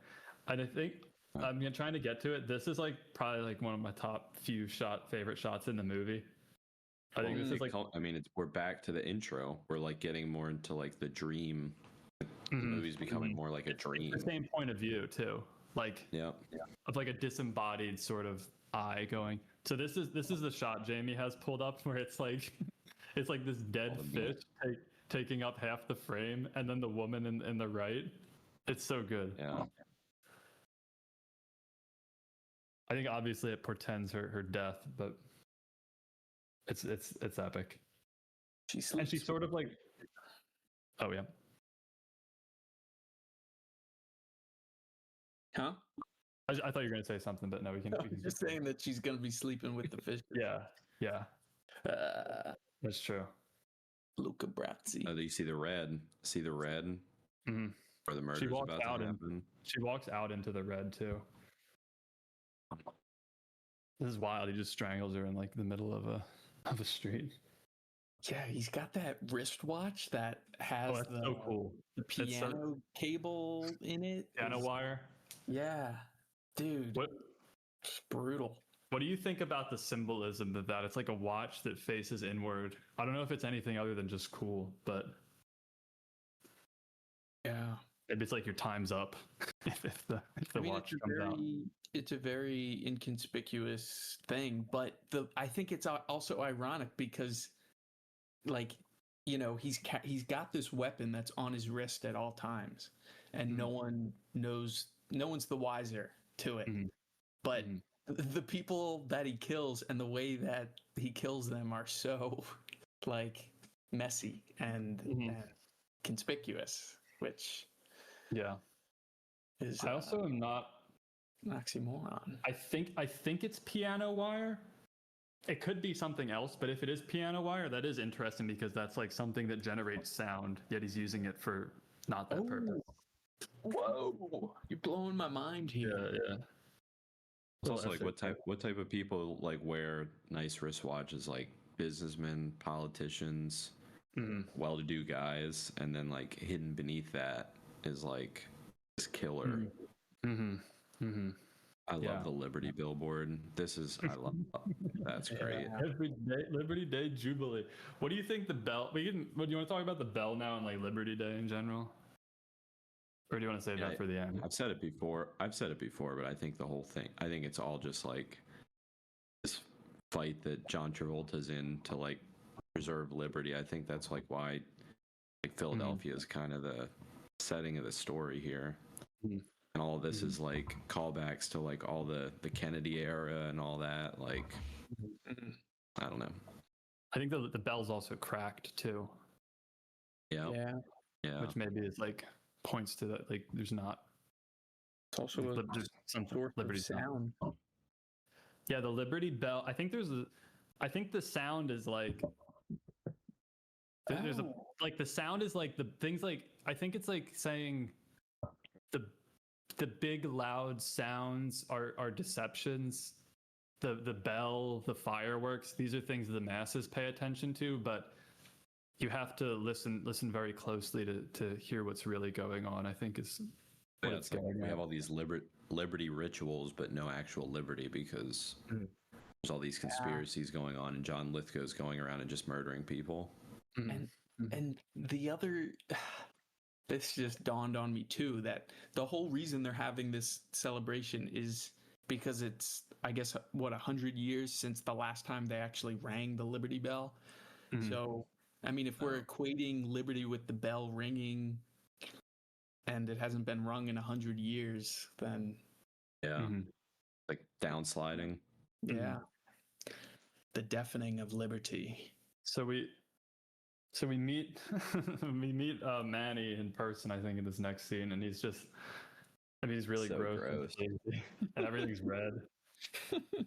We'll go to Atlantic City. Like, it's just crazy to think that she's been like falling for his shit for probably like years. Yeah. When he's so gross. Wait, what did you think obviously of? Obviously, a scumbag. What did you think of before Sally walks in the door? He's like talking to himself, like rehearsing his conversation with her. I didn't even try to get all his lies straight. Yeah, I guess. I thought it was so strange because he's very like confidently sleazy, you know, like he's not shy about his sleaze. And I thought it was interesting that he was like rehearsing having a conversation with her. Because what was she there for? Why did she go there? Was there like a distinct reason why? She's saying you almost got me killed the other night. Maybe this is the first time they've talked about it since the incident happened. Yeah, this was like the revelation scene where it was like, oh, she was in league with the cameraman. Yeah, and he says I can't even swim. Yeah. What a piece of shit. Damn. Yeah. I think this guy works for Paramount. Wait, oh my god, another drowning reference. Bro. He's referencing. He's saying I can't swim, like he wouldn't have even been able to save her. No, but I get that, but also the fish in the scene when Lithgow murders. That's potentially another callback to like a drowning death. Fuck. Opening new doors in my brain. Drowning is also like sort of like a symbol of being just completely overwhelmed. Like people say I'm drowning in work and stress and stuff. Yeah, this guy's really gross. We can talk about it in the next scene. Then we get to Travolta wearing his red shirt, piecing it together. This stuff was just so cool. This was when I was just Martin Scorseseing at this point with my hands up. Yeah. Oh, did you go past? Did it show Ben Franklin on his building? I think this is where it showed Ben Franklin. Let me find that. I think it's like back to where it like pans in on his house at the beginning of the scene. No, it doesn't pan in on his house here. Maybe it's a different scene. Yeah, it might be a later scene. He also just has totally like a little bachelor pad here. I keep going back a little bit farther, Jamie. It's not. No, it doesn't show it. No. It's probably a different. No. Yeah, because this is like technically his office, right? At the film production place or something. I think so. Yeah. This was all like Zapruder film vibes right here. Oh yeah, big time. This was so cool. It makes me want to go back to an era of like actual film making. Because he created this, right? He created this from the pictures he took. Yes, he took it from the pictures, and then he's syncing it like me editing a podcast. This is what I do to get to get these episodes out. This is like what Taylor has to go through to be able to record with us. Yeah, he's like has like a hamster powering his laptop. I don't know why he just doesn't get a new laptop. He's got to get a new laptop. I don't know. He'll have a. I also just don't understand that. What? I'm literally podcasting on a tablet right now. You're on a tablet? I'm on a Microsoft Surface. Sounds pretty good to me. Yeah, That's what I mean. Ah, jeez, dude. Maybe we should do an episode of a deep dive on Taylor. What if we started GoFundMe for his laptop? Yeah, we should. Please like and subscribe to Patreon. This was so relatable. He's literally marking parts of the film. I literally do this in Movavi movie editor. I have to mark the audio and try and sync it up with the video. Wow. It's a labor of It's love. almost like Brian De Palma is like predicting that there'll be this industry of podcasters in the future. Nick, I think we need to record an episode of the podcast that's purely analog. It has to be done. If I can get home to Jersey, we should do like an in studio episode. Yeah, we can get analog recorders and put it all on film. Well, we can do it in like, I don't know, maybe we go to your apartment and do it. Yeah, we could. Maybe Travis, you fly up. I don't know. Yeah. Or we could all film it. Oh, it would be difficult. We could all film it through Discord, but like also record it at the same time. Record our own audio with maybe. I do want to do like an episode in studio though. I feel like that'd be funny. Oh yeah, maybe we should do Hairspray. God, I can't think of anything I'm more excited about in my life than when we review Hairspray. So yeah, he's just editing. He's oh wait, I think is this the scene? Oh yeah, there it is. That's like the gunshot. Yeah, it's about to show the Ben Franklin on the building. Yeah, there you go. And there's an American flag outside too. Yeah, that's a cool mural. Very cute. Which again, there's no like accidents in filmmaking. Like they clearly chose that facade to be his apartment. No. Mm-hmm. But he's like a Liberty guy. Yeah. Let me see. Yes, he hides it with his window open. Like a doofus.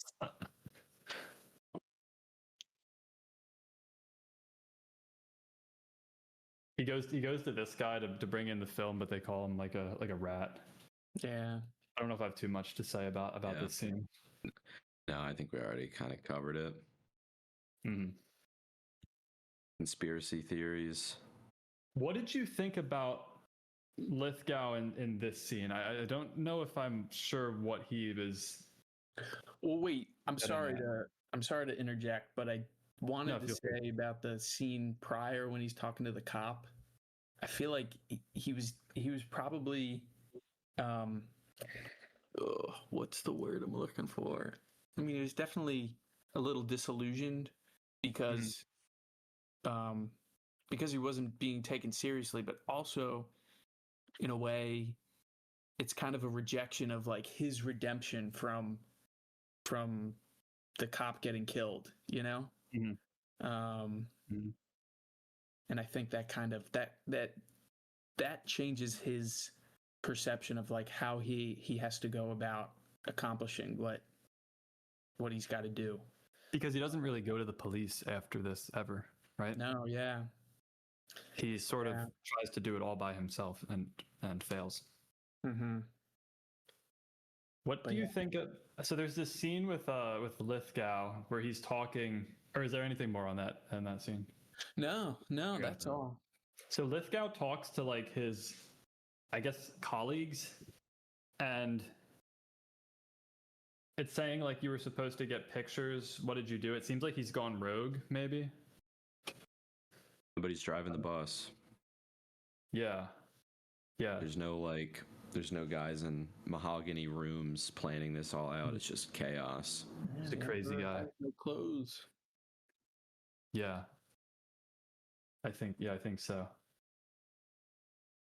We got Travolta walking around. I would have appreciated like a strut sort of point of view. No. No one struts like Travolta. What about a double slice of pizza? Oh man, you said you saw someone eating that in real life. Yeah, Is that true? I swear it was jarring. It was so jarring. Have you ever seen that before? No, I was walking. I was leaving the office to go catch the train home from work, and there's a $1.50 slice place because there's no more dollar slice places anymore. It's all $1.50, and I saw some guy. He had, he was like halfway through. He had 2 slices stacked on top of each other.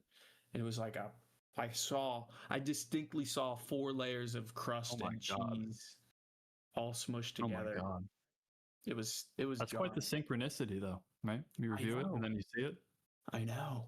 Yeah, it's nothing's real. So just keep that in mind. Hopefully you don't see someone get their tire shot out and have a blowout, but who knows? Yeah.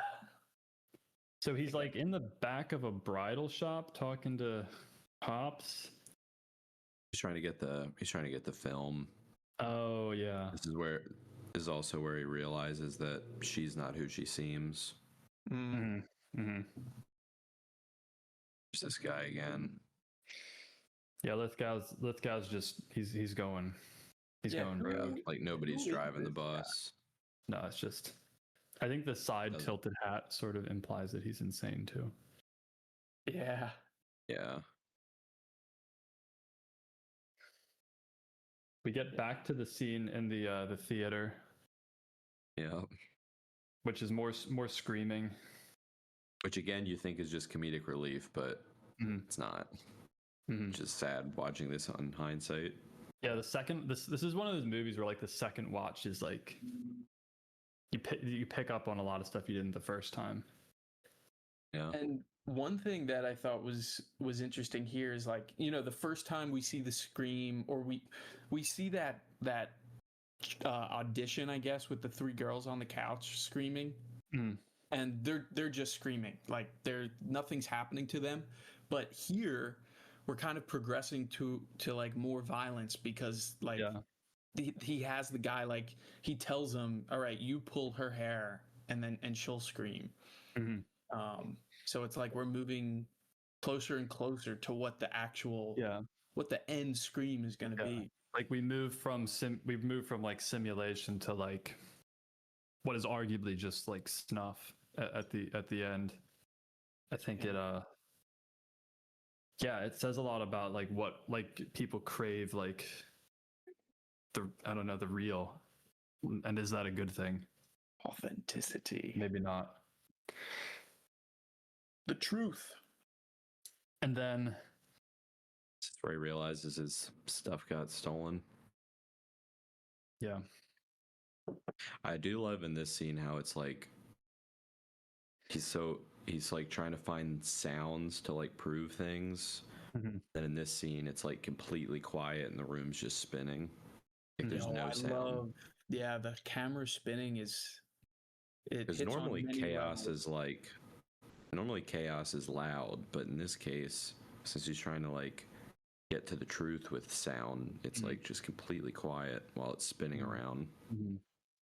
This is the camera work in this movie is so awesome. It's incredible. It sort of is like that dizziness, like everything's spinning out of control too. And in a lot of ways it's like it's because, to Travis's point, that it's quiet and the camera's spinning, it's kind of like the whole scene is just the blank tape that's playing on the recorder or whatever machine. Yeah. What do you think about, I'm actually thinking about it right now, of this symbol of like of a cycle or like a circle, because you have the film that loops around, you have the camera that loops around, you have like you have the tire itself, right, that spins. What do you think it all means? That's a great call. Do you think it's like the endless cycle of hell of being an autistic person? Yeah, wait, what is that? What's the level of hell where it's like an endless cyclone, like you're just in deafening? I think that's lust. Oh, is it? Because Achilles is there, right? Yeah, I mean, fraud. Fraud is like ice. You're like encased in ice, right? Fraud. Fraud is one of like the malleable bulges. I forget. Fraud. I forget. We'll do an episode on Inferno at the end. Maybe if fraud's the lowest circle, that's like the worst. Your whole body's in ice. Mm-hmm. Yeah, that's it. And if you're a particularly, let me look up the fraud circle.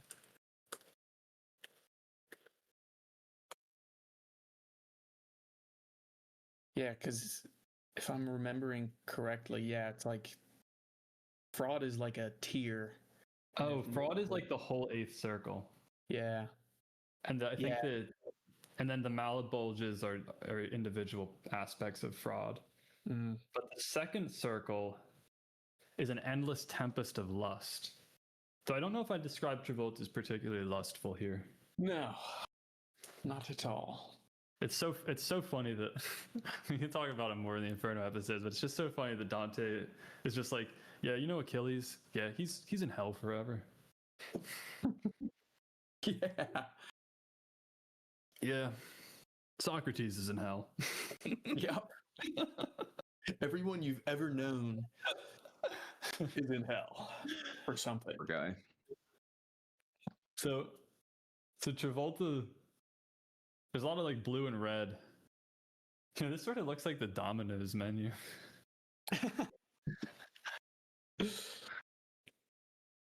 Maybe Domino's symbolism is more impressive than we've ever known.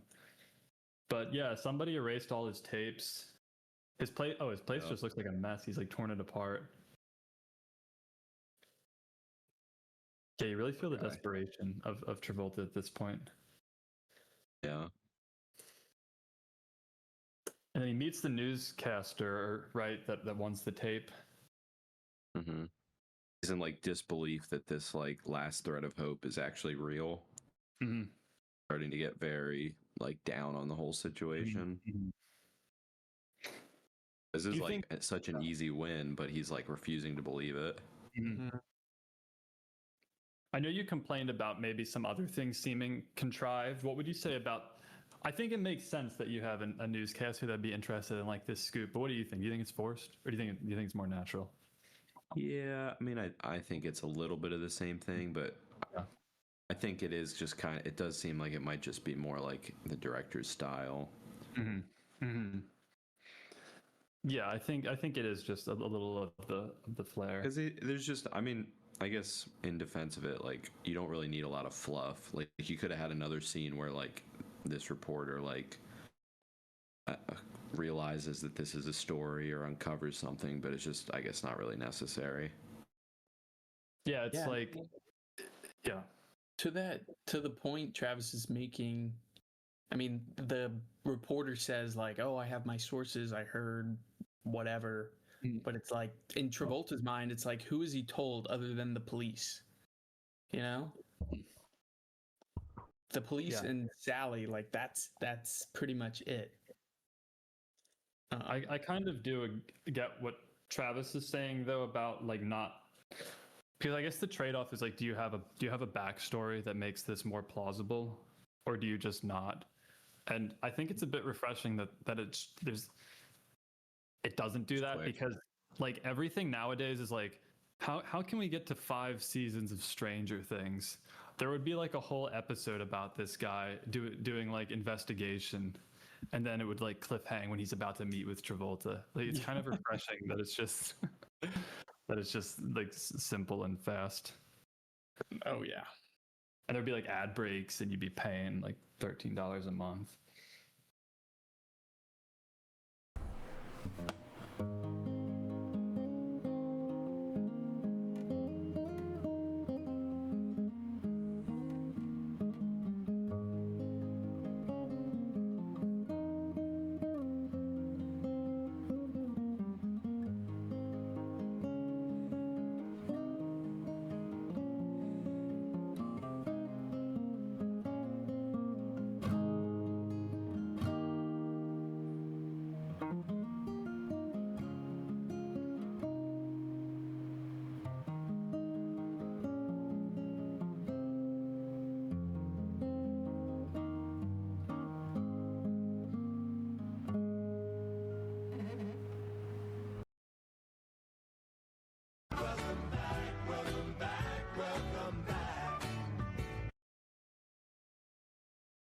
Dating Naked is an American reality dating game show shown on Paramount Plus, which debuted in July 2014. The show matches several contestants who are routinely switched with other contestants. While contestants were nude, most of the time the show does not show genitals, unfortunately. But if you'd like to tune into this hit show, please get a Paramount Plus subscription as soon as you can. You don't want to miss it. Sounds pretty good to me. I think I know what the next podcast series might be on. It's kind of lame they don't show the genitals. We have the sad trombone for the not showing the genitals. Oh man. Two daring singles go on 3 romantic tropical dates in the hopes of making a lasting connection. But if they want to find love, they'll have to bear it all. What in the world? Jeez. We live in a fallen society. Every day we stray further from God's light. Yeah, I think demons are kind of real. I think we've definitely fallen very far. Pretty dismal. All right. Well, check that show out, listeners. Paramount Plus is the greatest company in the world. Promo code SWAP. Promo code no genitals. No pee-pee. That's like Travolta's mom in Staying Alive. She's like, no nudity, John. Yeah. Yeah. Well, let's go into the fall of Jack Terry. Yeah, speaking of depressing. Mm-hmm, mm-hmm. So here she is in a red dress with a rabbit's tail necklace. Ooh. Mm. The rabbits also like prey too. Oh. Yeah. Wow. Like bloody prey. This is when he's getting he sort of pressures her at this point. Like this is when he gets into his like intense like focus. I disregard your feelings. I just want to achieve this goal, and it sort of takes him over. Yeah, to your point about him. Oh, go ahead.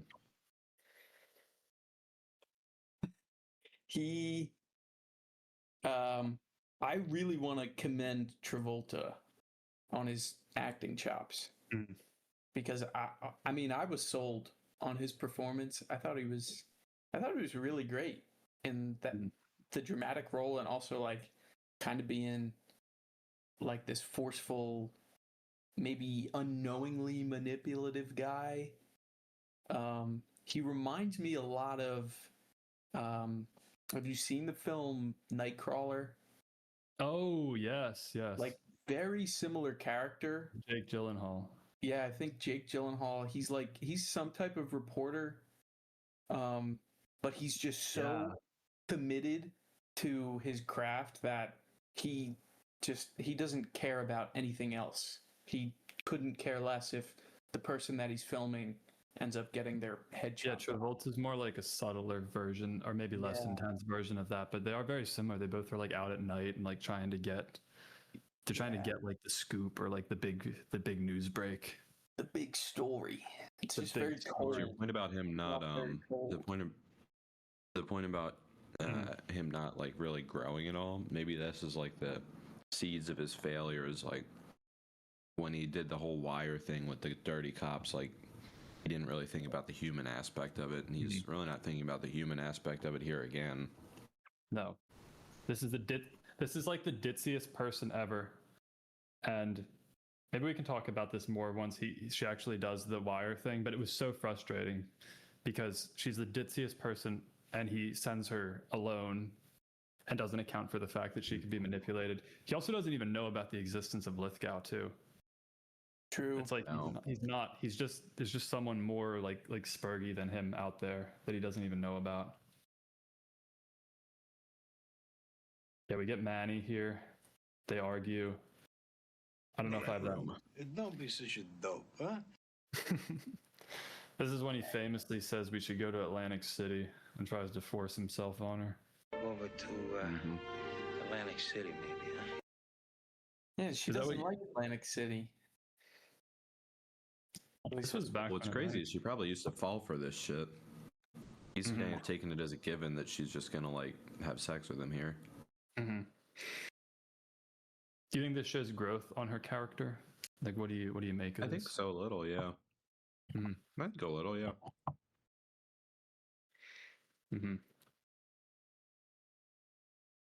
They drink out of the bottle. Does she kill him here or just knock him out? I think just knock him out. Yeah, that's what I thought too. We don't see him again though after this. Yeah, I mean, it could be interpreted as a death because of the lighting and possibly that we never see him again. Could be serious damage, getting hit on the head. A lot of damage. But she gets the color footage right after this. Yeah, it's like clearer footage. Yeah, clear. It's his clearer footage. So is it like he sent images to the paper, but not the master tape? Yeah. Oh, okay. That makes sense. So then the master tape coupled with the audio is like, oh yeah, this is obviously an assassination. It's so cool. Frank Donahue.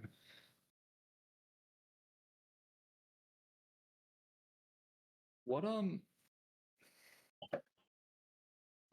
this scene was freaky. He pretends to be like a crazy, or like he pretends to be the killer. Yeah. Or like he is the killer, but he pretends to be someone else, right? Yeah. This guy could really portray like an insane person very well. You'd think for how often public phones help criminals, the police would just have a system where like they would know where the public phones are that are calling them. You'd think. Trying to think, but nothing happens. Yeah. Well, I guess that speaks to general incompetence. Also, I don't know if it already came up, but the stab marks on the victims are in like the shape of a Liberty Bell. Yeah. When there's like there's something on TV that announces that. I think we might have missed it. I don't know. No, I remember what you're talking about though. He stabs like a Liberty Bell into them. What do you think of that? I know he's doing it to like try and frame or mislead them, but perverting liberty. Yeah. Ooh. With his actions. I mean, it is like, it is sort of like dark. It's like the darkest form of liberty of just being free to kill. Yeah, that's true. It's also so funny that she doesn't know what Frank Donahue looks like. The priest mark. And he doesn't realize, and he doesn't remember what he sounds like when he talks to John Lithgow on the phone. True. Yeah. Or when does he talk to him on the phone? Well, I think he calls him, right, and impersonates him. At some point, maybe I'm thinking of the tape, but yeah, at some point he talks to him, but it's John Lithgow. It's not the newsman. Oh. Yeah, John. Oh, wait, I might be getting it mixed up because he calls. Yeah, I'm getting mixed up with it's The Wire. I'm thinking of The Wire Sally too, right? I think Lithgow calls Sally. Yeah, he does. Oh, I think this is the scene right here, Trav, where they. Oh yeah. Talk about Lithgow calls Sally, so she's only heard Lithgow. But true. But I think Travolta, when the wiretap comes on, I don't know if he notices. I think he's tipped off when he's. That's what I'm thinking of. It happens so fast though that Lithgow's like we're being followed, and that's what fully tips him off. But yeah, maybe he should. I don't know. Maybe he should have recognized that it wasn't him. Yeah, I don't know. I feel like it's sort of very confusing, and maybe that's the point. Is like the elaborate schemes they're caught up in. See, he had an opportunity there to pick up on what could have been happening. with watching that newscast, because they show a picture of the woman who very clearly looks very similar to Sally, and that it happened at a place that was very central to where they were. But he's again, like, he's so focused on what he wants, and he's totally disregarding everything else. Yeah. Like, look at the scene Jamie has up where the TV's playing it and he's looking away from the TV at the phone, which maybe mirrors the earlier scene where you have the split screen of the TV and him like working on the audio. Maybe he's not fully he's not picking up on the big picture. Yep. Yeah. And then bell-shaped wounds. Yeah, so they talk to each other, and this part is when he like almost picks up on what's going on but doesn't. The scene knows something's wrong. This scene was so frustrating to me, and maybe that's the point, because he goes into this like, I use the word autistic a lot, but it is this like very autistic plan of like, I'm gonna wire you. Like, something's going wrong, so I'm gonna wire you and listen from my car in case Frank Donahue he's just doing what he knows, right? I mean, it's like him trying to like do his redemption arc, but it's like unnecessary. Like, there's smarter ways to go about it. Like, he goes through the same motions again as like his last thing. Is like he's stuck in it. But when I was watching this, I was thinking like, I don't know what exactly the right thing to do is here, but I feel like there's a lot better ways to handle it. Like, one, you could just drive with her. Yeah. Like, drive to the news station just and go straight like, to the station. Yeah. Yeah. And make sure that there's no, I don't know, make sure the guy doesn't run off with it, or that there's no like public. Yeah. Like, he just goes, it's like he's too clever for his own good. Yeah. So he devises this plan of, I'm going to wire you up. Oh, and I want to.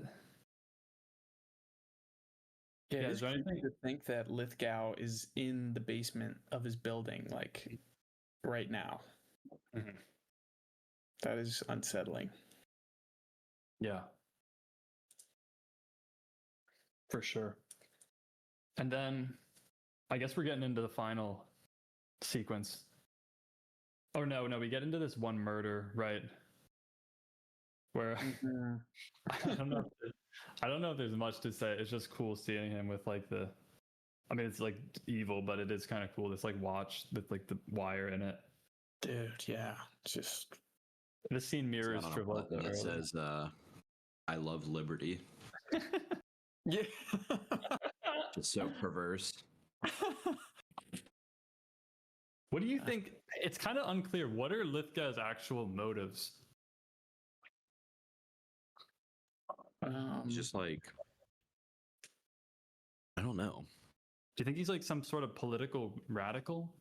I see him as like an Anton Chigurh type character. Was this post? This was post like Watergate, right? Yeah. I think so. I feel like it's kind of a combination of the like Zapruder Kennedy intrigue with like the shady like plumber backroom political like just like forces of chaos sort of stuff. Yeah. He's a cleaner. He doesn't really have clear motives. He just like wants to, I guess, have power by influencing events through like his actions. I'm not too sure, because I don't know if he specifically targets the president or the would-be candidate. So I think there's some like ideological motives, or maybe it is just chaos, but it seems like he's just complete. Like, I don't think he really takes pleasure in killing the women. It's just like he's totally sociopathic, and if that's what it takes to cover up his act, he'll do it. I feel like he's just LARPing as like a plumber. And he's like, well, I'm just like a dude who's like gonna shape world events. I don't really have a political ideology one way or another. I'm just like doing stuff to like do stuff. Maybe he's like the Joker or something. Well, he's not necessarily trying to sow chaos. It's just like I want to be the one like influencing things. Yeah. That makes sense. Yeah. How do you think he stacks up against Crater Face from Grease? Oh, definitely more dispassionate. More dispassionate, yeah. Hey, well, I don't look, our boys in blue. Hell yeah! Oh, are these Hell Navy yeah! guys? Oh, look at that! Look at those young sailors. Zulu sailor. Wow. Young seamen. They're out. Do you wear the hat? What hat do you wear, Travis, when you are in uniform? I wear a garrison cover. Garrison cover? Mm-hmm. We also called it piss cover. Oh, okay. Why do you call it a piss cover? I don't know. The tan one. Oh, I accidentally. It was there. Go back, Jamie. It's not that. This browser.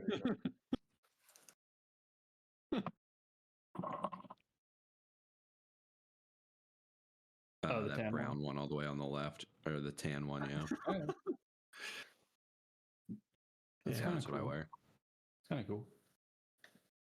Mine's really dirty. It's been washed once in 5 years. Oh, geez. Wow. Yeah. Yeah, that's we got issued the blue one from the Air Force, but I think I wore it once. I wore it in boot camp, and that was it. Yeah. Oh, really? I still wear mine. It goes in a pocket easier. We just had the OCP cap. Because you wear a flight suit, right, Trav? Yeah. Yeah. Do you have to wear it when you fly? Yeah, that's the point of it. Okay, cool. Well, it's supposed to be fireproof, but if you wash it in a washing machine, it gets rid of the fire retardant, which I've done. So it's really just a big onesie. Military grade right there. Just take it off if it gets on fire. Yeah. This scene was really weird, where the guy goes to solicit prostitution from the lady, and then he has this amazing where he comes too early. Yeah.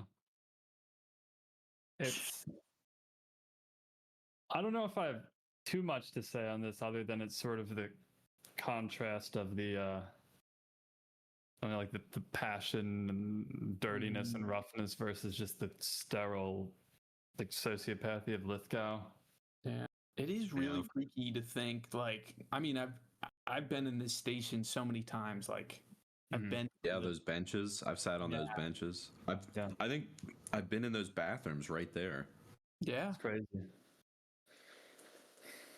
Yeah, it is freaky to think about. The scene was so creepy. Mm-hmm. I mean, it's so dark, but like it's so suspenseful when he's like waiting for the toothbrush to come out so he can strangle her. Yeah, this was crazy. Yeah, it was very good. What if somebody walked in on the bathroom though, right then? I don't know. You see the red on the grate? Oh yeah. Jamie, put it back for a second. Yeah. I see. Also, John Travolta drives a blue Jeep. That is pretty sick. This car is automatic. Systematic. Yeah, like this is really a ridiculous plan. Yeah, I was One thing I was a little unresolved on was, didn't he make a copy of it and hide it in his like apartment? Yeah, I think so. I was a little confused, like at the end, why he still couldn't like. I mean, I guess he like just symbolically lost, and maybe it just doesn't. Maybe it just doesn't matter at that point. Yeah, I guess it just doesn't matter. But yeah, some. I don't know. Yeah, maybe some resolution there, but that might seem weird because then it would be like sort of happy. I don't know, maybe it's just the tone they were going for was like not focusing on that. On this scene, I wrote down, why is Sally so stupid? Why are they both so stupid? I'm gonna wire up a one-way communication. I guess there's no two-way communication, but yeah, I'm gonna wire up a one-way communication, and you're gonna go in alone. Like, he could be sitting on a bench somewhere, but he's not. And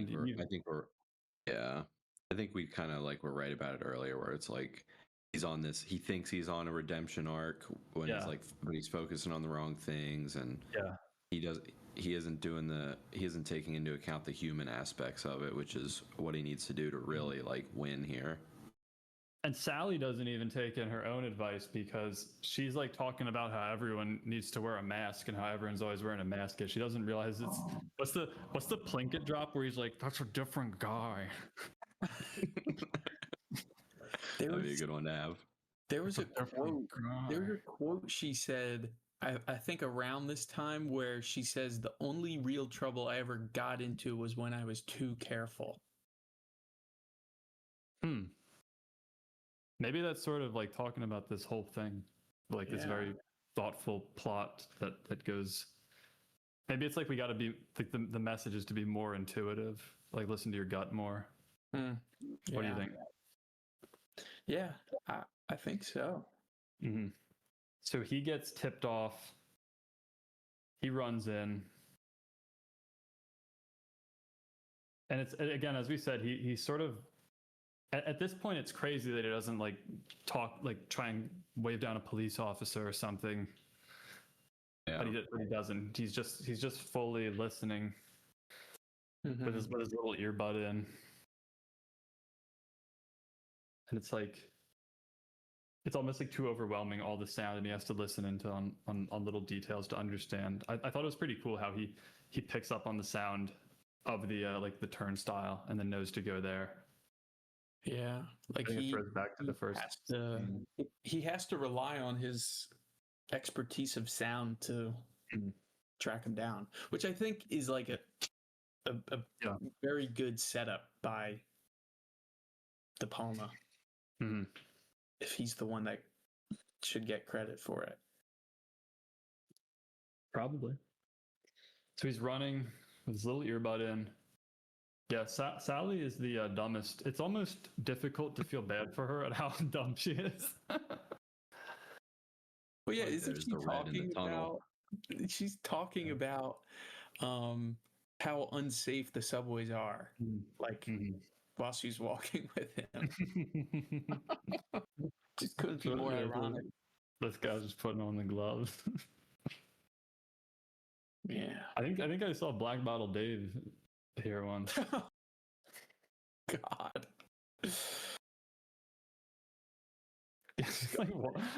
She's walking to like a comically dark part of the tunnel. So I'm saying a lot of this is like, it could be like an Always Sunny Philadelphia skit. It is like very, very dark humor, sort of, with Lithgow like almost about to strangle her.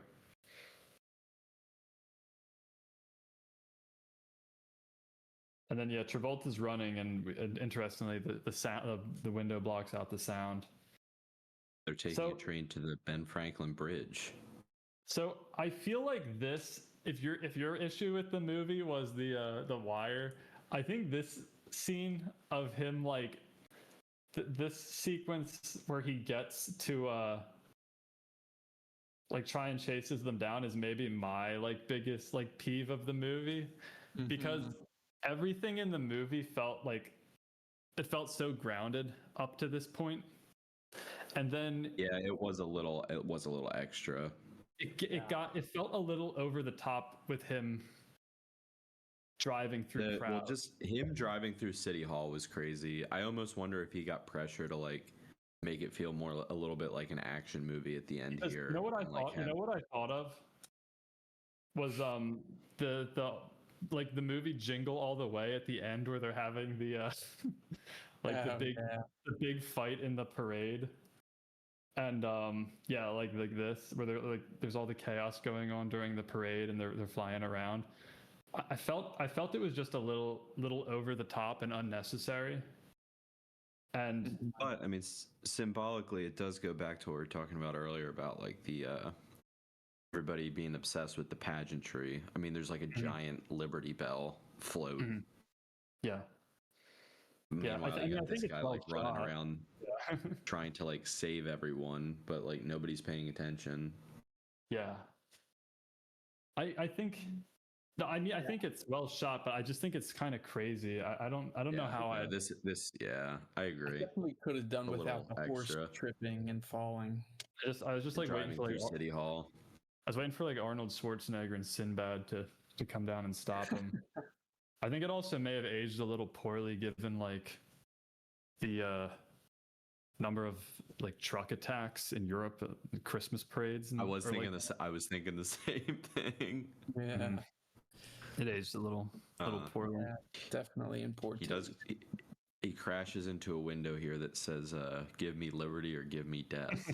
Yeah, I think they're actually there's a mannequin with a noose in the window.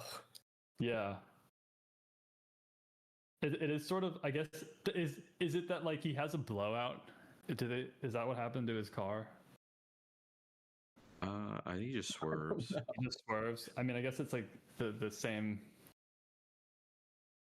I will say from here, I really love the next like 10 minutes because it's like, he kind of goes into this dream state where he like when he comes to, he's like surrounded by like redcoats and like patriots in like revolutionary garb running around. It's like, it's almost like he's like teleported back to like revolutionary America and he's like trying to fight this fight for freedom, but it's like not working. Yeah, it's like a very dreamy version of the fight. I guess he may sort of see himself as like an American revolutionary.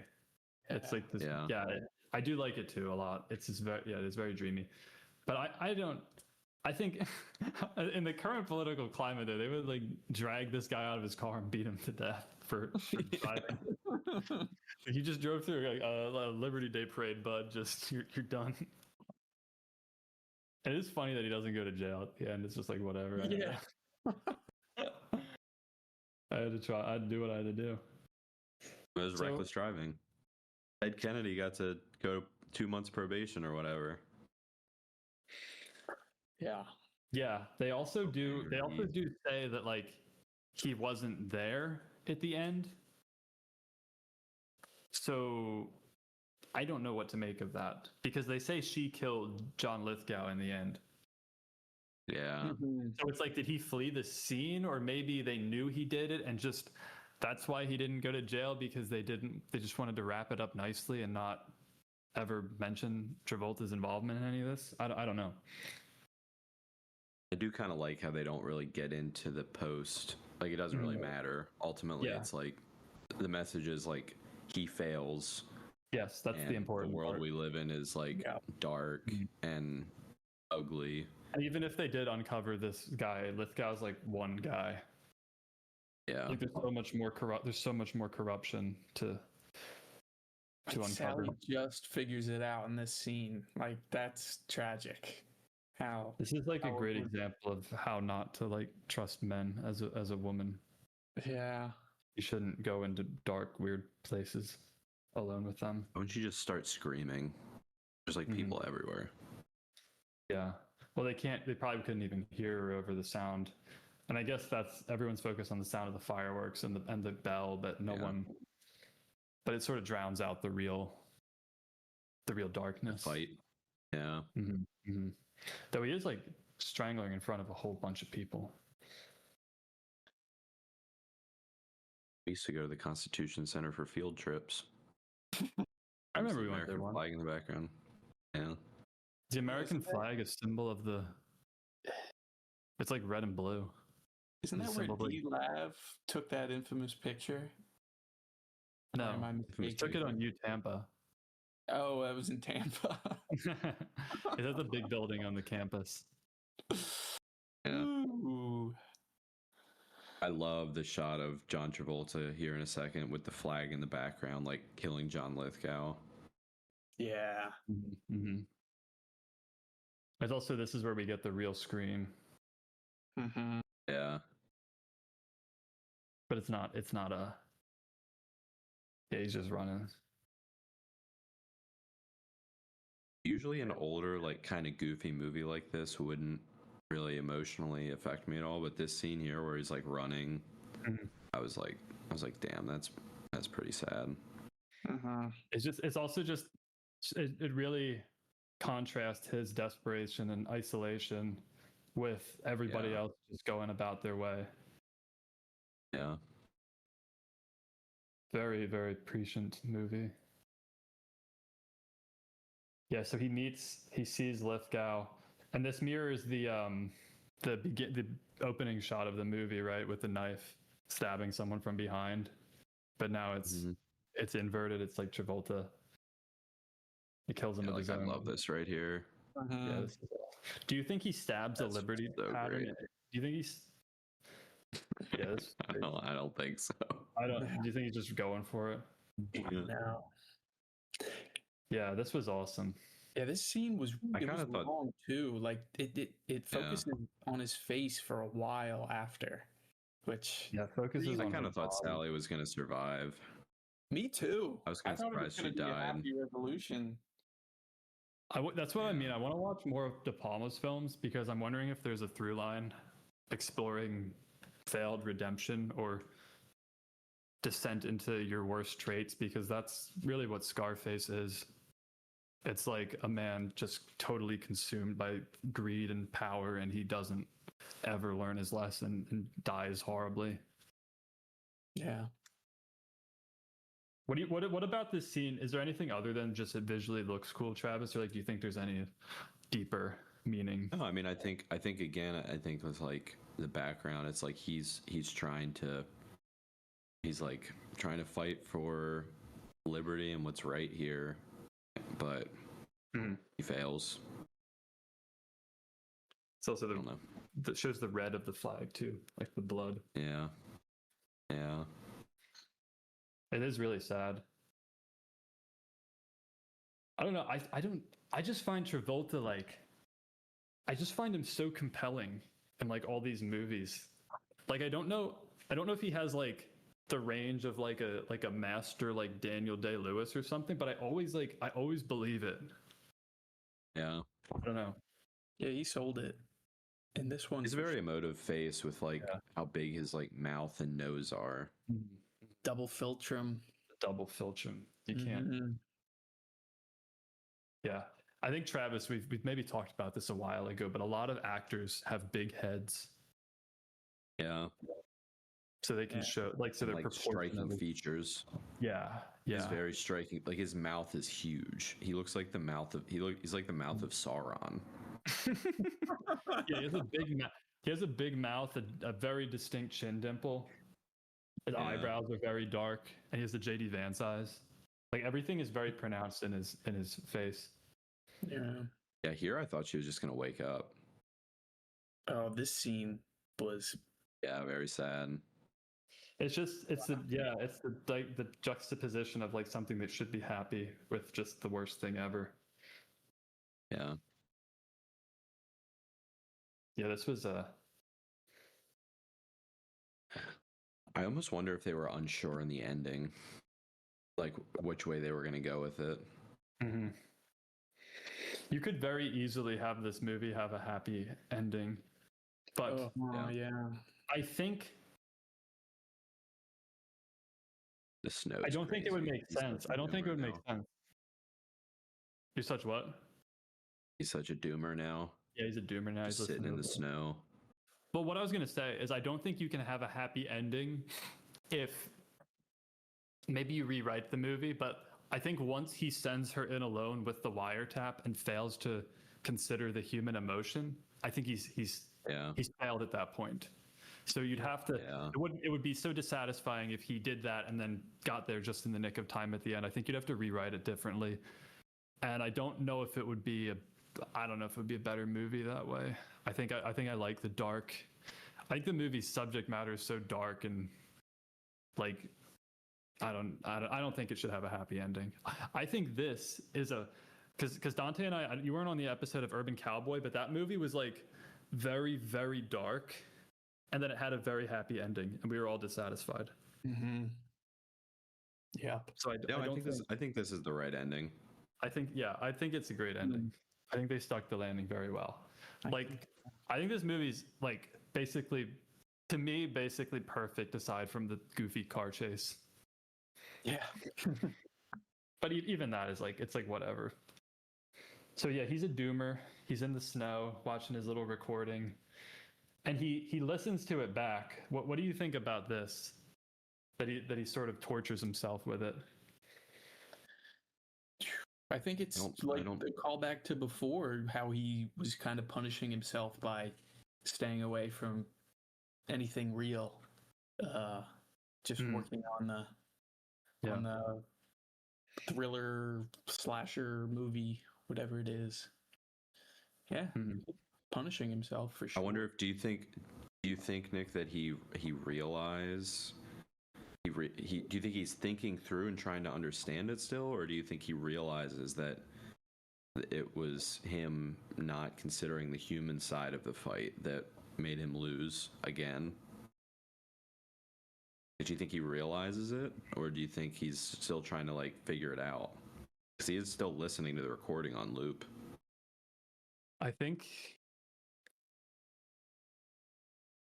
the fact that he's still listening to it means he's trying to work it out still. Piece it together still.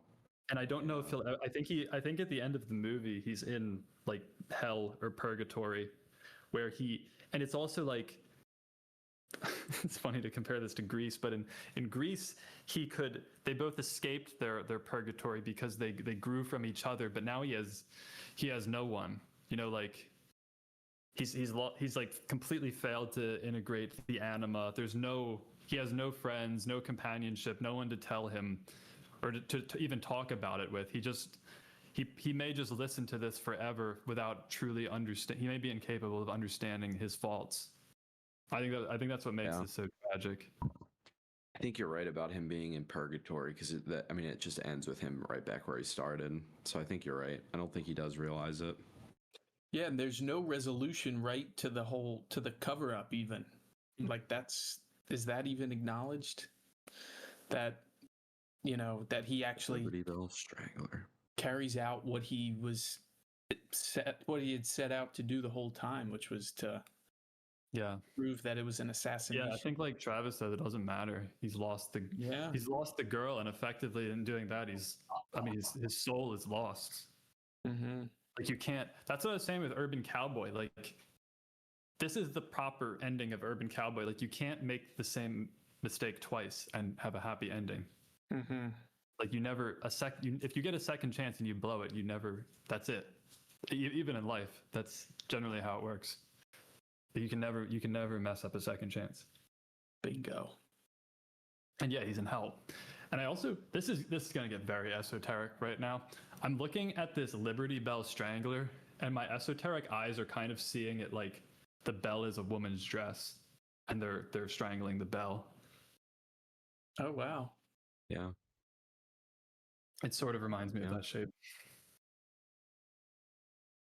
Mm-hmm. So bleak. Yeah.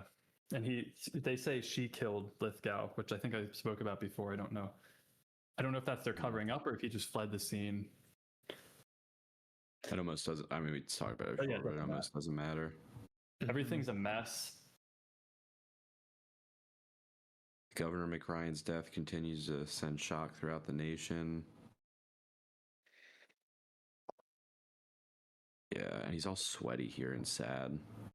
Do you think? Well, maybe that's like he's starting to. Maybe. I almost wonder if he's starting to realize it here. Yeah. Because he is sweating very like emotional here. Because he failed to consider the guy sweating, and now he's sweating. Yeah. So maybe it is like he. Yeah. He gets very sad too at the end. Mm-hmm. But it's just like, even if he may eventually realize it and reflect on it, but you've just messed up so bad that can you ever even can you ever even be like a hero after you got an innocent woman killed? Yeah. And I want to talk about, I think the last thing we'll discuss before we get into final reviews and like overall thoughts is what do you think of, we talked about the like them using this, or the desire for more authentic suffering. I think we can discuss a few points about this, but the first thing I want to ask is, what do you think about his decision to actually use this tape? Yeah, that is. It could be going back to like that point of punishing himself for his actions. That, you know, not only is she gonna live in his head forever, she's gonna live in this movie, in film forever. Yeah. And it's so bleak. It goes back to his cynicism too. I think he's like, because the movie starts with him being cynical after his failed Wire thing, right? And then the whole movie, he's like, no, I'm going to be the hero again, and I'm going to fight for the right stuff. And now he really loses. And I feel like part of it's like him being like right back to his old cynical self. It's sort of like he's cynical. It doesn't matter. Yeah, I think it's cynical, but I don't think it's as cynical as in the beginning. I think it's maybe more nihilistic here than cynical, because he's not laughing at it. He actually, the last shot of him is covering his ears because it hurts him, because the suffering is now real. And there's something just deeply like sardonic about the whole thing, that you're the most brutal like scream of agony is being used in what is a B movie. Like it's just a total desecration of suffering.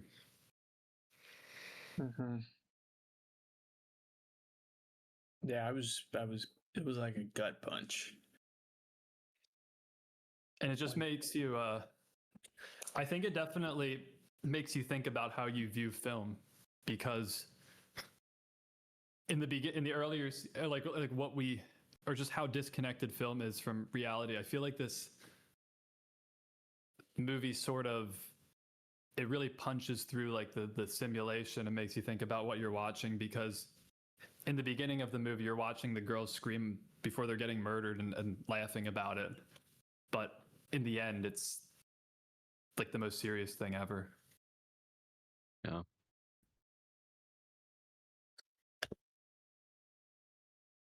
Anything more to say on this last scene, or should we get into our overall reviews? That's all I got, I think. Okay. I'm here. Well, the scale is flick, movie, film, cinema, kino. Who would like to begin?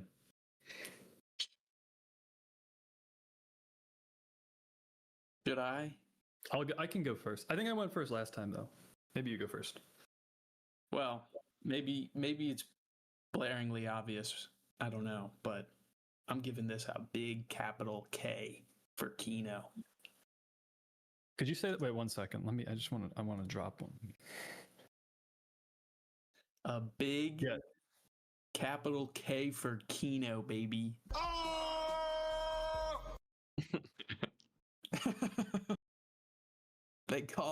They call me Peanut Arbuckle.